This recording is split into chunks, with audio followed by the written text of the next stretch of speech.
మత్తయి సువార్త 13వ అధ్యాయం 10, 11, 12, 13. తరువాత శిష్యులు వచ్చి, నీవు ఉపమాన రీతిగా ఎందుకు వారితో మాట్లాడుతున్నావు ఆయన అడుగగా, ఆయన వారితో ఇట్లని, పరలోక రాజ్య మర్మములు ఎరుగుట మీకు అనుగ్రహించబడినది అని వారికి అనుగ్రహింపబడలేదు. కలిగిన వానికే ఇయ్యబడును, వానికి సమృద్ధి కలిగిన, లేని వానికి కలిగినది వాని వద్ద నుండి తీసివేయబడింది.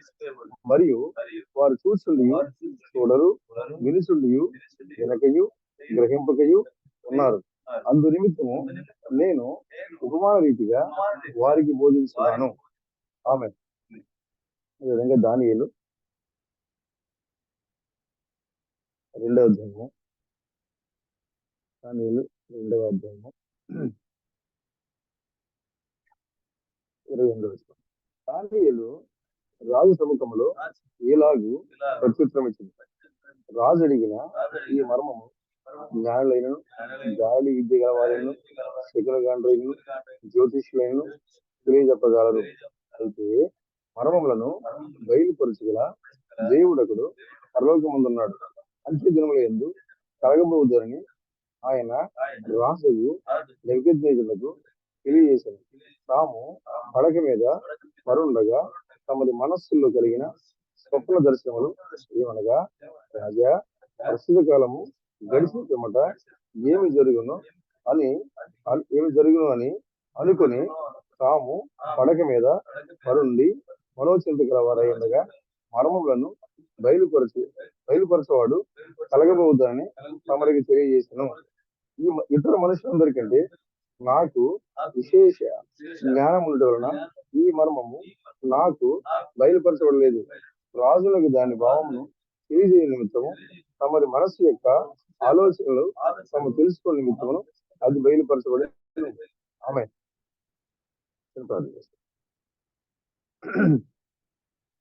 పరిశుద్ధ ప్రేమ గల మా ప్రభు మీ జనమాడుకుంటున్నాం. తండ్రి, మీరే మాట్లాడండి. దీనులము అయోగ్యులము ఎందుకు పనికిరాని మమ్మలను మీ యొక్క వాక్యము చేత కప్పి ఈ లోకంలో ప్రభు మరి విలువైన జనులుగా మమ్మల్ని మార్చడం, కేవలము మీ వాక్యము మాపై కట్టబడి ఉండేది చేత, మీ ఆత్మ చేత నింపబడి ఉండేది చేత మాత్రమే ఈ లోకంలో ఉన్న వారందరికంటే విలువైన వారిగా మేము ఉన్నాం. కాబట్టి ప్రభు మరి మీ చదవబడిన లేఖన భాగం ప్రభు మరి ఈ జన్మలకు సంబంధించిన ఆత్మీయ ఆహారం మాకు దయచేసి మీరే నడిపించి మాట్లాడి కొన్ని నిమిషంలో మీరే రంగం మీద కదలాడమని ప్రభు తీసుకురావడం యొక్క నామంలో అడుగుతున్నాము. ఆమె మరోసారి ప్రభు అయిన క్రీస్తు నామములకు స్తోత్రములు కలుగును గాక. మీ అందరికీ శుభాభివందనాలుగా చదవబడినట్లయితే లేఖన భాగం నుంచి చిన్న అంశముగా, పరలోక రాజ్య మర్మములు ఎరుగుట మీకు అనుగ్రహించబడి ఉన్నది. ఆమె పరలోక రాజ్య మర్మములు ఎరుగుట ఎవరికి అనుగ్రహించబడి ఉన్నది? మీకు అనుగ్రహించబడి ఉన్నది ఆయన అంటున్నారు. ఇక్కడ ఇద్దరు ఉన్నారు, 2 రకాల ప్రజలు ఉన్నారు. శిష్యులు వచ్చి అడుగుతున్నారు, ప్రభా నువ్వు ఎందుకు ఉపమానంగా బోధిస్తున్నావు? నువ్వు చెప్పాలనుకున్న విషయాన్ని పరిపూర్ణంగా చెప్పచ్చు కదా, ఎందుకు నువ్వు ఉపమానంగా నువ్వు బోధిస్తున్నావు అని అంటే ఆయన ఏమంటున్నారంటే, పరలోక రాజ్య మర్మములు ఎరుగుట మీకు అనుగ్రహించబడి ఉన్నది కానీ వారికి అనుగ్రహించబడలేదు. అందుకోసమే వాళ్ళు అర్థము చేసుకోకుండా మీరు అర్థము చేసుకున్నట్లు, నేను చెప్పే మాటలు ఏవైతే ఉన్నామో వాళ్ళు అర్థం చేసుకోకుండా మీరు గ్రహించినట్లుగా ఈ విషయాలన్నీ కూడా మీకు బోధించబడుతూ ఉన్నాయి. కాబట్టి దేవుని యొక్క మర్మములు ఆ యొక్క గ్రహించే శక్తి అనుగ్రహించబడింది ఎవరికి అంటే ఈ గడి యొక్క పిల్లలకి. యోబు అంటున్నాడు, పరిపక్వ కాలం ముందు కనుక నేను ఉండి వేయడం ఎంత మేలు. ఏంటంట యోబు అంటున్నాడు, పరిపక్వ కాలం ముందు నేను పరిపక్వంగా ఉన్నప్పుడు. అంటే అర్థం ఏంటి? పరిపక్వం అంటే పూర్తి జ్ఞానం, పరిపూర్ణమైన జ్ఞానంతో ఉన్నప్పుడు మరలా నేను ఇప్పుడు నాకు ఎంత మేలు. ఎందుకంటే పరిపూర్ణమైన జ్ఞానాన్ని నేను కలిగి ఉన్నప్పుడు, పరిపూర్ణమైన పక్వత నేను కలిగి ఉన్నప్పుడు దేవుని యొక్క రహస్యములు నా గుడారం పైన ఉన్నాయి. ఏంటంట నేను దేవుని గురించి పరిపక్వత కలిగి ఉన్నప్పుడు దేవుని రహస్యాలు ఎక్కడ ఉన్నాయి? నా గుడారం పైన ఉన్నాయి. నేను నా యొక్క పరిపక్వతను కోల్పోవడం వల్ల దేవుని రహస్యాలను నేను తెలుసుకోలేకపోతున్నా. కాబట్టి ఆయన అంటున్నాడు, నేను పూర్తి పరిపక్వత ఉండిన కాలంలో ఒక దినాన నేను అలా ఉన్నాను నేను. ఇప్పుడు కూడా నేను అలా ఉంటే ఎంత బాగుండు. ఆశ్చర్యాన్ని నా తలపైన ఉంటాయి. దూరంగా లేవు నాకు. లూకా సువార్తలో యేసుక్రీస్తు మాట్లాడుతున్నారు. అదేవిధంగా మార్కు సువార్త 4వ అధ్యాయంలో కూడా ఆయన మాట్లాడుతున్నారు అంటే, ఎందుకు ఈ యొక్క పరలోక రాజ్య మర్మములు ఎందుకు ఉపమానంగా బోధించబడుతున్నాయి అంటే, వెలుపల ఉన్నవారు లోనికి రాకుండా ఉన్నట్లు. ఏంటంట? వెలుపల ఉన్నవారు లోపలికి రాకుండా ఉండునట్లు పరలోక రాజ్య మర్మములు మీకు రహస్యంగా బోధించబడుతున్నాయి. మీరు వాటిని గ్రహించగలుగుతారు. మీరు వాటిని గ్రహించగలుగుతారు. పరిశుద్ధ గ్రంథంలో ఉన్నటువంటి ఈ గడియకు ప్రతి కాలం, ఈ గడియనే కాదు, ప్రతి కాలంలో కూడా దేవుడు ఆ కాలంకి వచ్చినప్పుడు ఆ కాలం యొక్క జనులు వారు మాత్రమే గ్రహించినట్లుగా ఆయన మాట్లాడుతూ వచ్చారు. ఆయన ప్రతి కాలంలో కూడా దేవుడు ఏదైతే వాక్యాన్ని బయలుపరచాలనుకుంటున్నారో ఆ వాక్యము ఆ కాలానికి సంబంధించినట్టుగా ఏర్పాటు చేయబడిన ప్రజలు ఎవరైతే ఉన్నారో వారు మాత్రమే గ్రహించగలుగుతున్నారు. మిగిలిన వారు దేవుని యొక్క విషయాన్ని గ్రహించలేకపోతున్నారు. కాబట్టి ఇక దానియేలు కాలంలో నెబుకద్నెజరుకు ఒక దర్శనం వచ్చింది. దర్శనం వస్తే జనరల్ గా మన కళ వస్తే ఆ కళ మనమే గుర్తు చేసుకుని చెప్తే దానికి ఏమైనా భావం చెప్తారు. కానీ రాజుగారి వింత పరిస్థితి ఏంటంటే కళ వచ్చింది, కళ మర్చిపోయింది. కళ మర్చిపోయింది. కానీ ఆ యొక్క కళ తన యొక్క హృదయాన్ని కదిలించేసింది, భయపెట్టేసింది, భయకంపితం చేసింది ఆయన్ని. అంటే దేశంలో ఏదో జరగబోతుంది, కీడు జరగబోతుంది, ఏదో జరగబోతుంది అనే ఒక సంకేతము తన హృదయంలో పడింది. ఆ భయం అయితే తన హృదయంలో ఉండిపోయింది కానీ అసలు ఆ కళ అంటే మర్చిపోయాడు. ఇప్పుడు ఏమని ఆయన ఊర్లో ఆయన అనౌన్స్ చేశాడు, చాటింపు వేశారంటే, నాకు కళ వచ్చింది, ఆ కళ ఏంటో చెప్పాలి, ఆ కళ యొక్క భావం ఏంటో చెప్పాలి, ఆ కళ చెప్పాలి, కళ భావం చెప్పాలి. అప్పుడు ఆ దేశంలో ఉన్నటువంటి మంత్రగాల్ని, గాఢ విద్య కలిగిన వారిని, జ్ఞానుల్ని అందరినీ సంప్రదించాడు. వారందరికీ రకరకాలుగా పేర్లతో పేరు పెట్టి వాళ్ళందరినీ పోషించుకుంటూ వచ్చాడు. కానీ ఒక రోజున రాజు యొక్క కళని చెప్పగలిగే పరిస్థితి వచ్చినప్పుడు వాళ్ళందరూ కూడా ఎవ్వరూ చెప్పలేకపోయారు. కానీ ఆ యొక్క దేశంలో ఒక ప్రవక్త ఉన్నాడు, ఒక తెలియబడిన ఒక బానిసగా ఉన్నటువంటి ఒక వ్యక్తి ఉన్నాడు అక్కడ.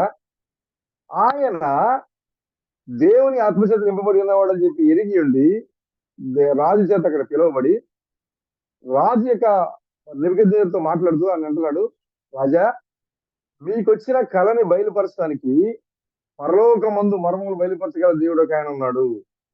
మనుషులు ఈ లోకంలో గాలి విద్య వాళ్ళు కలిగిన వారు కానీ, జ్ఞానులు కానీ, పండితులు కానీ, మంత్రగాళ్ళు కానీ ఎవ్వరు కూడా మీ యొక్క కళను చెప్పలేరు. ఒకవేళ మీరు ఏమైనా కళ చెప్తే దానికి ఏమన్నా ఆత్మ సంబంధమైన అర్థం ఉందా చెప్పే ప్రయత్నం చేస్తాం కానీ అసలు మీరు కళ మర్చిపోతే మీ కళ చెప్పి దాని భావం చెప్పాలంటే భావం ఎక్కడైంది? ఈ లోకంలో ఎవరు చెప్పలేదు. కానీ మీ కళ యొక్క భావాన్ని చెప్పగలిగిన ఒక వ్యక్తి పరలోకమందు ఉన్నాడు. మర్మాలు గ్రహించాలి అంటే ఎవరు ఉండాలి? పరలోకమందు దేవుడి వల్ల తప్ప మిగతా ఎవరి వల్ల కూడా కాదు. కాబట్టి దానిలో అన్నాడు, నీకు వచ్చిన కళని చెప్పడానికి పరలోకమందు ఒక ఆయన ఉన్నాడు. ఆయన తప్ప ఈ లోకంలో ఏ మంత్రగాడి కానీ, గాడి విద్యుడు కానీ, జ్ఞానం కలిగిన వారు కానీ ఎవ్వరూ చెప్పలేరు రాజా. ఆ మర్మాలు చెప్పడానికి ఆయన పరలోకమందు ఉన్నాడు. అవన్నీ నెబుకద్నెజరు అన్నాడు, ఒకవేళ నీ దేవుడు నీ ద్వారా ఆ మర్మాన్ని కనుక బయలుపరిచినట్లయితే ఆయన దేవతలకి దేవుడు, రాజులకి ప్రభు. ఆయన నెబుకద్నెజరు అన్నాడు, నీ దేవుడు కనుక నా కళని చెప్పగలిగితే ఆయన సామాన్య వ్యక్తి కాదు. నా దేవతలు చూసారా, ఆ దేవతలకి దేవుడు ఆయన. ఈ లోకంలో రాజులు ఉన్నారు కదా, ఆ రాజులకి ప్రభు ఆయన. అలాంటి గొప్ప జ్ఞానవంతుడైనా గొప్ప దేవుడు ఇతడైనా అని చెప్పినప్పుడు దానియేలు దేవుని యొక్క ఆత్మ చేత నింపబడి అప్పుడు మరలా వచ్చి రాజుతో మాట్లాడుతున్నారు, రాజా, మీకు వచ్చిన కళ అంత్య దినంలో జరగబోయేటువంటి ఒక సంభవాన్ని దేవుడు మీకు దర్శనంలో చూపించాడు. ఏం జరగబోతుంది అంత్య దినాల్లో? ఒక అన్య రాజుకి, ఒక అన్య సంఘానికి జరగబోయేటువంటి ఒక దర్శనాన్ని చూపించాడు. నెబుకద్నెజరు ఎవరు? ఒక అన్య రాజు. ఆ అన్య రాజుకి ఏం చూపించాడు దేవుడు? అన్య సంఘము రాబోతుంది, అది ఇలా ప్రతిమలాగా పెరిగిపోతుంది, దానికి వచ్చే నాశనము, అన్ని జీవుల యొక్క కాలము, వాటి యొక్క ముగింపు, ఇవన్నీ కూడా ఎవరు చూపించాడరా? నెబుకద్నెజరుకి చూపించాడు, అన్ని రాజుకి చూపించాడు. ఆ యొక్క ప్రతిమ చూస్తే శిరస్సు మేలిమి బంగారము, ఆ తర్వాత కింద వెండి, ఆ తర్వాత ఇత్తడి, ఆ తర్వాత ఇనుము మరియు మట్టి కలిసి ఉంది. ఈ యొక్క ప్రతిమ ఎవరికీ అర్థం కాదు, రాజుకే గుర్తులేదు ఆ కళ. కానీ ఏదో వైకల్యం చేసింది.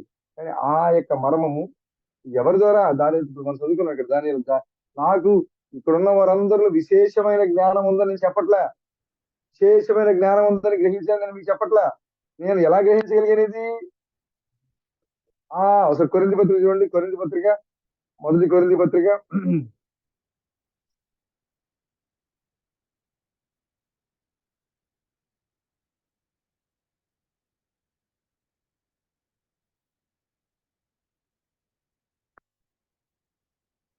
మొదటి కొరింథీయులకు రాసిన పత్రిక 2వ అధ్యాయము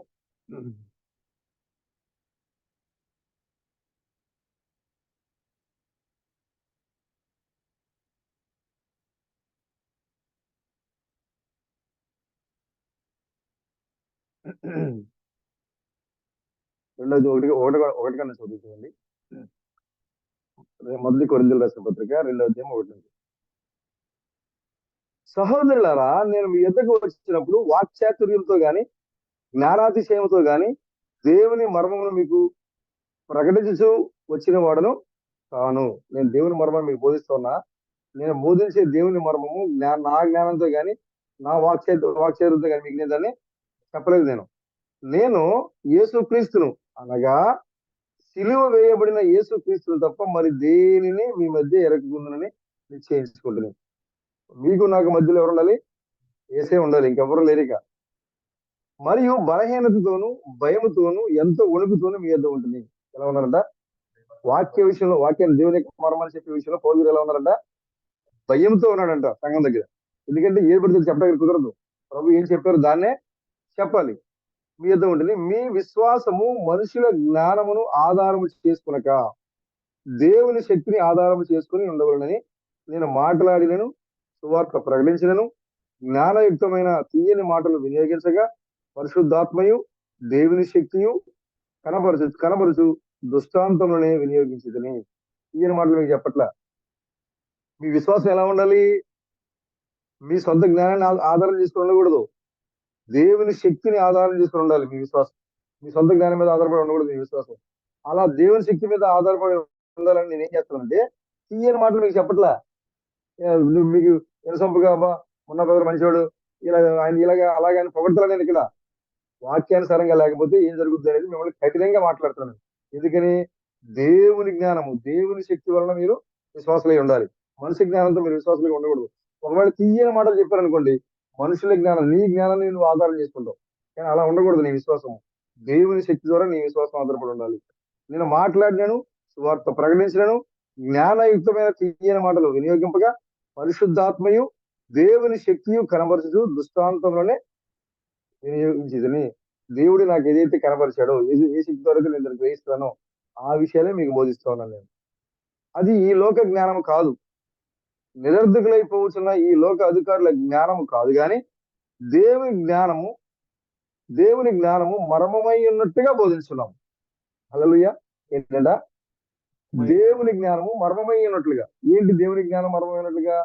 తిమోతి పత్రిక మొదటి తిమోతి పత్రికలో పౌలు చెప్తుంటారు. ఏంటిది? దైవ భక్తిని గూర్చిన మర్మం. దేవుని జ్ఞానము దైవ భక్తిని గురించిన మర్మం. దైవ భక్తి ఉంచడం కూడా ఒక మర్మమే. దైవ భక్తిని గురించిన మర్మము ఎలాంటిదంట? గొప్పదై ఉన్నది. దైవ భక్తి, దేవుని ఎందు భక్తి కలిగి ఉండడం అనేది గొప్ప మర్మం. ఇక పౌలు గారు ఏమంటారంటే, నేను ప్రకటించిన జ్ఞానయుక్తమైన తీయని మాటలు వినియోగింపగా పరిశుద్ధాత్మయు దేవుని శక్తియు కనబరుచు దృష్టాంతమునే వినియోగించింది. పరిపూర్ణులైన వారి మధ్య జ్ఞానం బోధిస్తున్నాను. అది ఈ లోక జ్ఞానం కాదు, నిరర్ధకులైపోవచ్చున్న ఈ లోకాధికారుల జ్ఞానం కాదు, గాని దేవుని జ్ఞానము మర్మమై ఉన్నట్లుగా బోధిస్తున్నాము. ఈ జ్ఞానము మరుగయ్యుండెను. దేవుడు ఏమై ఉన్నాడనే జ్ఞానము మరుగైంది. ఆ మరుగైన వాక్యం చెప్పాలంటే దేవునికి ఆత్మతో నింపబడిన వారు రావాలి. ఆ దేవునికి ఆత్మతో నింపబడిన వారు ఏం చేయాలి? తీయని మాటలతో రాకూడదు. వాళ్ళు కఠినంగా వాక్యం ఉన్నది ఉన్నట్టుగా మాట్లాడాలి. తీయని మాటలతో వస్తే నీ సొంత జ్ఞానంతో ఆధారపడి నువ్వు దేవుని తప్పిపోతావు నువ్వు. కానీ ఆ దేవుని భక్తి ఉంచాలంటే ఆ భక్తి ఎలా ఉందంట? మర్మమైంది. దేవుని మీద భక్తి మర్మము. నిజ దేవుని నమ్మాలంటే అది ఎలాంటిది? మర్మంగా ఉంది. దైవ భక్తిని కూర్చిన మర్మము గొప్పది. దేవుడిని నమ్మడం అంటే ఈజీగా లేదు. అది కూడా ఒక మర్మమే. అది పౌలు గారు అంటారు, ఆ మర్మాన్ని, ఆ జ్ఞానాన్ని మర్మంగా మీకు బోధిస్తున్నాను నేను. ఇది దేని వలన? దేవుని ఆత్మ వలన. ఈ లోక జ్ఞానం వలన కాదు. దేవుని ఆత్మ వలన ఆ మర్మాన్ని మీకు బోధిస్తా ఉన్నాను నేను. బోధిస్తున్నాము. అది ఈ లోక జ్ఞానం కాదు. ఈ ఈ జ్ఞానం మరుగైనను జగదుత్పత్తికి ముందుగానే, జగదుత్పత్తికి ముందుగానే దీనిని దేవుడు మన మహిమ నిమిత్తము నియమించెను. హల్లెలూయా. ఈ మర్మము ఇప్పుడుది కాదు. ఈ గొప్ప గొప్ప మాట బ్రదర్. దైవ భక్తిని గురించిన మర్మము ఇప్పుడుది కాదు ఇది. జగదుత్పత్తికి ముందుగానే నిర్ణయించబడింది. ఎలాగా? దేవుడు నన్ను నమ్మాలంటే ఆయన పట్టుకునేందుకు సరిహద్దులు ఏర్పాటు చేశాడు ఆయన. ఏం చేశారంట? అపోస్తలుల కార్యాలు చెప్తున్నారు. ఆయన కడవలాడి పట్టుకుందరేమో అని ఆయన ఏం చేశాడంట? తను దొరకకుండా ఆయన తన చుట్టూ పొలిమేరలు ఏర్పాటు చేసుకున్నాడు. సరిహద్దులు ఏర్పాటు చేసుకున్నాడు. దొరకడాయన. ఎందుకు దొరకడాయన? ముందుగానే నిర్ణయించాడు ఆయన. గొర్రె పిల్ల యొక్క జీవ గ్రంథంలో జగదుత్పత్తికి ముందుగానే ఆయన నమ్మే వారికి, వెంబడించే వారికి మర్మంగా ఉంది. ఆయన నమ్మే యొక్క భక్తి మర్మంగా ఉంది. ఆ భక్తి తెలియాలంటే దేవుని యొక్క జ్ఞానముతో నింపబడిన వ్యక్తి, దేవుని యొక్క ఆత్మతో నింపబడిన వ్యక్తి వచ్చి ఏం చేయాలి? ఆ భక్తిని మనకు బయలుపరచాలి. అందుకోసం పౌలు గారు అన్నారు, నేను గనక తీయని మాటలతో వస్తే మీరు మీ సొంత జ్ఞానం మీద ఆధారపడతారు. కానీ నేను తీయని మాటలతో కాదు, ఈ లోక జ్ఞానంతో కాదు నచ్చింది, పరలోకపు యొక్క దేవుని శక్తితో నేను మీకు వచ్చా. మర్మమైనట్టుగా దాన్ని మీకు బోధిస్తూ ఉన్నాం. దేవుని జ్ఞానాన్ని మర్మంగా మీకు బోధిస్తూ ఉన్నాము. ఎందుకంటే ఇప్పుడు నిర్ణయం కాదు ఇది. ఎందుకు మర్మంగా బోధించబడుతుంది దేవుని జ్ఞానం అంటే? ఇప్పుడు నిర్ణయం కాదు ఇది. గొర్రెపిల్ల యొక్క జీవ గ్రంథంలో లిఖించబడినప్పుడే ఆయన ముందుగానే నిర్ణయించుకున్నాడు. నన్ను గురించిన జ్ఞానము మర్మయుక్తంగా బోధించాలి.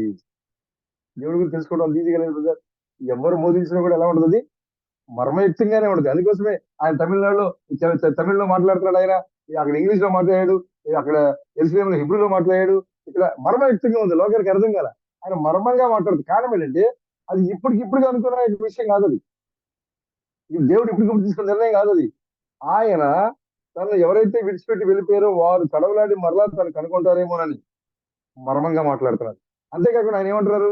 నువ్వు ఎందుకు మీకు మర్మంగా బోధిస్తావు? శిష్యులు అడిగారు, ప్రభు నువ్వు ఎందుకు మర్మంగా బోధిస్తున్నావు? డైరెక్ట్ గా మాట్లాడచ్చు కదా. ఆయన అంటున్నాడు, లేదు లేదు మర్మంగానే బోధించలేదు. ఎందుకంటే వెలుపల ఉన్నవారు లోపలికి రాకూడదు.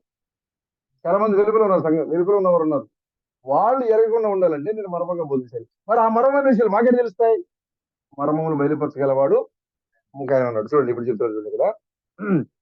జగదుత్పత్తికి ముందుగా దీన్ని దేవుడు మన మహిమ నిమిత్తం నియమించాను. అది లోకాధికారులలో ఎవరికి తెలియదు. అది వారికి తెలిసి ఉండిన ఎడల మహిమా స్వరూపియగు ప్రభువును సిలువేయకపోయి ఉందరు. ఈ మర్మం గనక అపోస్తులకి, అదే ఇజ్రాయేల్ గనక తెలుసుకున్నట్టయితే వాళ్ళకి సిలువేయరు. దైవభక్తిని గురించిన మర్మం, దేవుని జ్ఞానాన్ని గురించిన మర్మము, దేవుని శక్తిని గురించిన మర్మం గనక ఈ లోకాధికారులు ఎరిగి ఉంటే పిలవత ఆయన సిలువేసిండ్రు. శాస్త్రుల పరిసర సర్దుకెళ్ళి ఆయన సిలువేసి ఉండరు. ఎందుకని? ఆయన దేవుడు, ఆయన గొప్పగా అర్థమైపోయాడు తనకు. వాళ్ళకి అర్థం కాకుండా ఉండడం కోసమే మర్మంగా దేవుడు వాక్యాన్ని బోధించుకుంటాడు. కాబట్టి ఈ లోకం ఎందుకు గ్రహించట్లేదు? యేసుక్రీస్తు ఏమన్నాడు? అందుకోసమే పరలోక రాజ్య మర్మం ఎదుగుట మీకు అనుగ్రహించబడింది కానీ వారికి అనుగ్రహించబడింది అంటారు. మరలా ఇంకోసారి ఏమంటారంటే దేవుని రాజ్య మర్మం ఎదుగుట మీకు అనుగ్రహించబడింది కానీ వారికి అనుగ్రహించబడలేదు. రెండు విషయాలు. పరలోక రాజ్య మర్మం ఎదుగుట మీకు అనుగ్రహించబడింది, వారికి అనుగ్రహించబడలేదు. దేవుని రాజ్య మర్మం, దేవుని రాజ్యం వేరు, పరలోక రాజ్యం వేరు. లూకా సువార్తలోనేమో పరలోక రాజ్యం, మధ్య సువార్తలో పరలోక రాజ్యం గురించి మాట్లాడుతున్నారు. లూకా సువార్త మరి మార్క్స్ సువార్త దేవుని గురించి మాట్లాడుతారు, దేవుని రాజ్యం గురించి మాట్లాడుతున్నారు. దేవుని రాజ్యం మర్మం ఎదుట మీకు అనుగ్రహించబడినది కానీ వారికి అనుగ్రహించబడలేదు. మీకు ఎందుకు ఆ విధంగా బోధించబడుతుందంటే వెలుపల ఉన్నవారు లోనికి రాకుండా ఉన్నట్లు మీకు మర్మంగా బోధించబడుతూ ఉంది. కాబట్టి ఎందుకు మనకు మాత్రం అర్థమవుతుంది వాక్యము? విఆర్ఏ నిశ్చయం అంటే ఇదేంటి? విఆర్ఏ నిశ్చయమా? ఓ ప్రకటన 14లో 7 వరకు ఇదేనా అని సింపుల్ గా చెప్పేస్తాము. మనకు అర్థమైపోతుంది, కానీ మనకు అర్థం కావట్లా. ఏంటంటే ఉరుములంట. ఒక ఆయన చెప్తున్నాడు, అంటే మెసేజ్ పాస్తారు, ఉరుములంటే ముద్రలండి ఏం చెప్తున్నాడు ఆయన. ఈ ముద్రలు ఎక్కడికి వచ్చినాయంట? ముద్రలు అంటే ఏంటంటారు? మళ్ళీ 7 సంఖ్యలు చూస్తారంట. చూడండి అసలు లింక్ సంబంధం లేకుండా మాట్లాడుతున్నాడు ఆయన. నాకు చాలా ఆశ్చర్యం అనిపించింది. మామూలుగా చిన్నపిల్లలు చదివినా కానీ మనకు అర్థమైపోతుంది అక్కడ. మనం గ్రహించింది ఏంటి? సంఘకాల వర్తమానికలు వేరు, ముద్రలు వేరు మనం అనుకుంటాం. కానీ ఆయన ఏం చెప్తున్నాడు? ఈ ఉరుములంటే ముద్రలు, ముద్రలంటే సంఘాల దూతలు, సంఘాల దూతలు అంటే మేఘంలో వచ్చిన 7 దూతలు. అసలు లింక్ సంబంధం లేని జ్ఞానం లేదు, గ్రహించలేకపోతున్నారు. కారణం ఏంటంటే దేవుని దైవ భక్తిని కూర్చిన మర్మము గొప్పది, మర్మంగా ఉంది లోకానికి. దేవుని నమ్మాలంటే ఆ మర్మం గొప్పది బ్రదర్. దేవుని వెంబడించాలంటే ఆ మర్మం గొప్పది. ఎవ్వరికీ అర్థం కావట్లా. దేవుడు ఎవరినైతే ఎన్నుకున్నాడో గొర్రెపిల్ల యొక్క జీవ గ్రంథంలో జగదుత్పత్తికి ముందుగానే ఎవరైతే నిర్ణయించబడిన వారు ఉన్నారో వారికి ఆయన బయలుపరుస్తున్నాడు. ఒకవేళ ఆ లోకస్తులందరికీ బయలుపరిస్తే కనుక ఆయన సిలువ సంపూర్ణేవాడు కాదు. ఈ స్వర్ణం వచ్చినప్పుడు ఆయన కార్యక్రమం సంపూర్ణేవాడు కాదు. ఈ స్థానస్సు వచ్చినప్పుడు ఆయన్ని ఇది కాలు లేదు బోధద్దాలుడు ఆయన ఇలా ఉన్నాడు అలా ఉండని అవమానించేవాడు కాదు. ఎందుకని లోకాధికారులకి దేవుని మర్మాన్ని మరుగు చేసి ఉంచాడు ఆయన. ఆ దేవుని మర్మాన్ని బయలుపరచడానికి ఒక వర్తమానికను పెట్టాడు దేవుడు. చూడండి, పరిశుద్ధ గ్రంథంలో దేవుని గురించి చెప్పడానికి ఒక వర్తమానికుడు. ఆయన దేవుడు ఎవరు, ఆయన ఏమైనాడని చెప్పడానికి ఒక వర్తమానికుడు. ఆయన ప్రకటన 17లో ఉన్నాడు ఆ వర్తమానికుడు. ఎవరైనా ఏడో దూత. ఆ ఏడో దూత ఎవరు? దేవుడే. ఎందుకు దేవుడే దేవుడి గురించి చెప్తున్నాడు? ఎందుకంటే ఆయన అలా తీసుకోవడానికి చెప్తున్నారు. అదేవిధంగా యెషయా గ్రంథంలో యెషయా అంటున్నాడు, దేవుని గురించి చెప్పడానికి ఈ లోకంలో ఎవరికి జ్ఞానం లేదు. ఈయన దేవుడు అని చెప్పడానికి ఎవరికి కూడా జ్ఞానం లేదు. ఈయన దేవుడు అని చెప్పాలంటే అది దేవుడే ఉండాలి. ఎవరు చెప్పలేరు, మనుషులు చెప్పలేరు. ఈయన దేవుడు అని చెప్పాలంటే దేవుడే చెప్పాలి.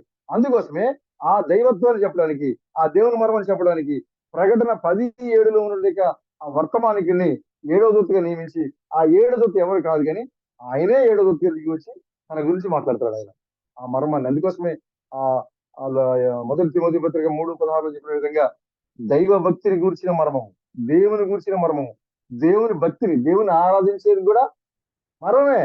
దేవుని ఆరాధించేది కూడా మర్మమే. దేవుని ఎరగడం మర్మమే. దేవుని వెంబడించడం మర్మమే. ఈ లోకానికి అర్థం కాదు. అందరూ అనుకుంటారు మాకు తెలిసిపోయింది దేవుడు అంటే ఎవరు, బైబిల్ అంటే మాకు తెలిసిపోయింది, మాకు అర్థమైపోయింది అని అనుకుంటున్నారు. కానీ బైబిల్ చెప్తుంది దైవ భక్తి ప్రార్థన చేయటం కూడా ఈ లోకానికి మర్మమే.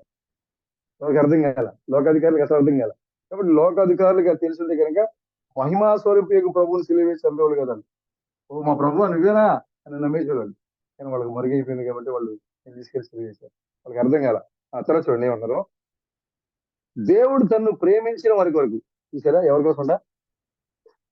ఎవరైతే ప్రేమించాడో, ఎవరినైతే దేవుడు ప్రేమిస్తున్నాడో, దేవుడు తన్ను ప్రేమించిన వారి కొరకు, తనను ఎవరైతే ప్రేమిస్తున్నారో ఏవి సిద్ధపరిచినో అవి కంటికి కనబడలేదు. హల్లెలూయా. మనం దేవుని ప్రేమించాము, మనకి ఇవ్వడానికి దేవుడు ఏం సిద్ధపరిచాడో అది ఈ లోకానికి కంటికి కనపడాల. అర్థమైంది బ్రదర్? దేవుడిని ఎవరైతే ప్రేమించారో వాళ్ళు దేవుడిని ప్రేమించారు కాబట్టి దేవుడు వాళ్ళకి బహుమానం ఇస్తున్నాడు. నువ్వు దేవుడిని ప్రేమించావు, దేవుడికి ఏం ఇస్తున్నాడు? బహుమానం ఇస్తున్నాడు. నీకు ఇచ్చే బహుమానము కంటికి కనపడేది కాదు, చెవి కనపడేది కాదు, హృదయానికి గోచరమేది కాదు, అది మన మానవ కంటే చూడగలిగేది కాదు. ఎందుకని? మానవ జ్ఞానానికి సంబంధం లేకుండా, మానవ జ్ఞానానికి అందకుండా దేవుడు ఆ మర్మాలు ఉంచాడు దేవుడు. ఆ మానవ జ్ఞానానికి అందరి రహస్యాన్ని చెప్పడానికి మొట్టమొదటి వచ్చేది లోకానికి. ఆ రోజున దానియేలు ఏ విధంగా అయితే రాజు యొక్క మదిలో ఉన్నటువంటి ఆ కళని మర్చిపోయిన దాన్ని ఎలాగైతే ఆయన వెలికి తీయగలిగాడో, అలాంటి మనసులో హృదయ రహస్యాలు చెప్పగలిగినట్టుగా మర్మాలను బయలుపరచగలిగా దేవుడు ఈ లోకానికి దిగి వచ్చాడు. మర్మాలను బయలుపరచడానికి, కేవలము మర్మాలను బయలుపరచడానికి. ఎవరికి బయలుపరచడానికి వచ్చాడైనా? నీకు అనుగ్రహించబడ్డానికి, నీవేమై ఉన్నావో నువ్వు ఎరిగి ఉండడానికి, నువ్వు తెలుసుకోవడానికి మర్మములు బయలుపరచగల దేవుడు ఎక్కడున్నాడు? పరలోకమందు ఉన్నాడు. దేవుడు తన్ను ప్రేమించే వారి కొరకు ఏవి సిద్ధపరిచానో అవి కంటికి కనబడలేదు, చెవికి వినబడలేదు, మనుష్య హృదయములకు అసలు అసలు అందలేదు, అసలు చూడలేదు, వినలేదు, పట్టుకోవడానికి అందలేదు అసలు. అంటే నీకు ఏ బహుమానం ఇస్తున్నాడో ఎవరికి అందట్లేదు. ఎవరు? కేవలము దేవుని ప్రేమించే ప్రజలే, లోకాధికారులు కాదు, దేవుని ప్రేమించినటువంటి ప్రజలు. ఎవరు?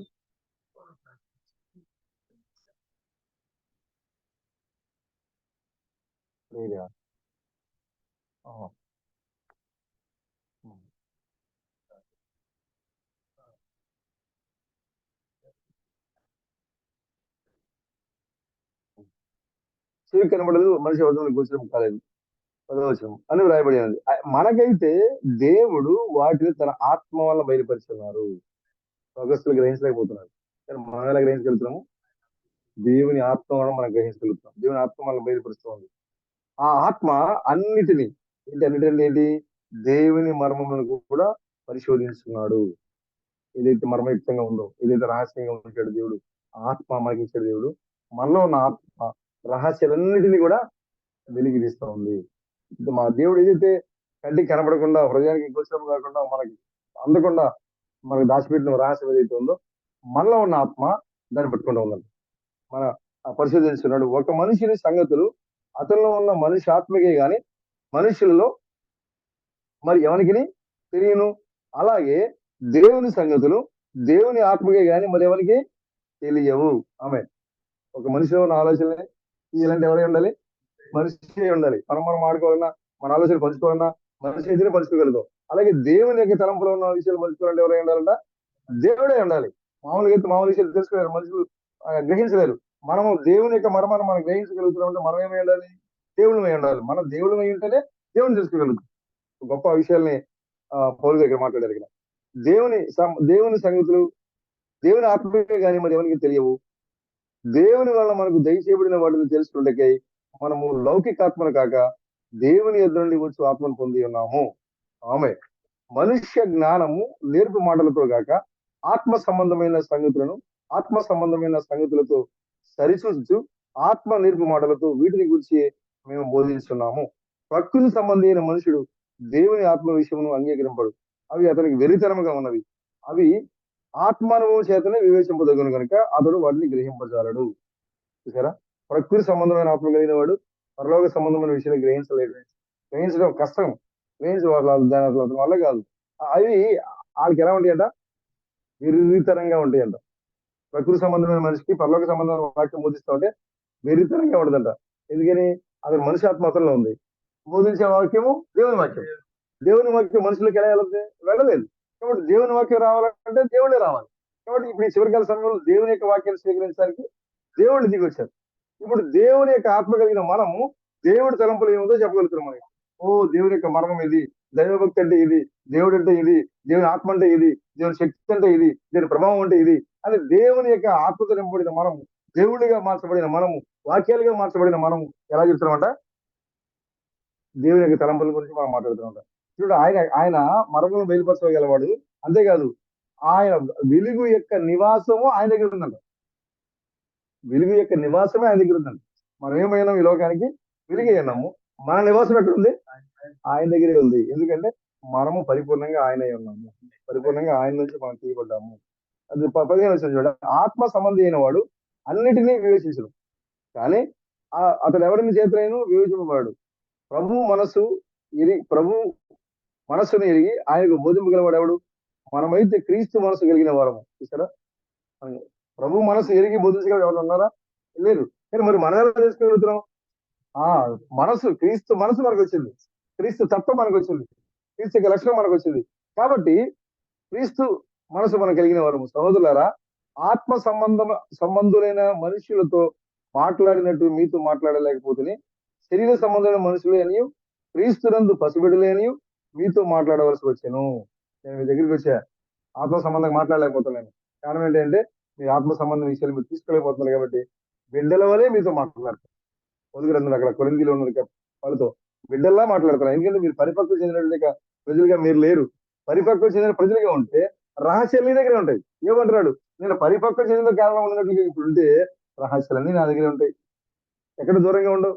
మర్మ బయలుపరిచి దేవుడు ఎక్కడైతే ఉన్నాడో నేను అక్కడే ఉంటా.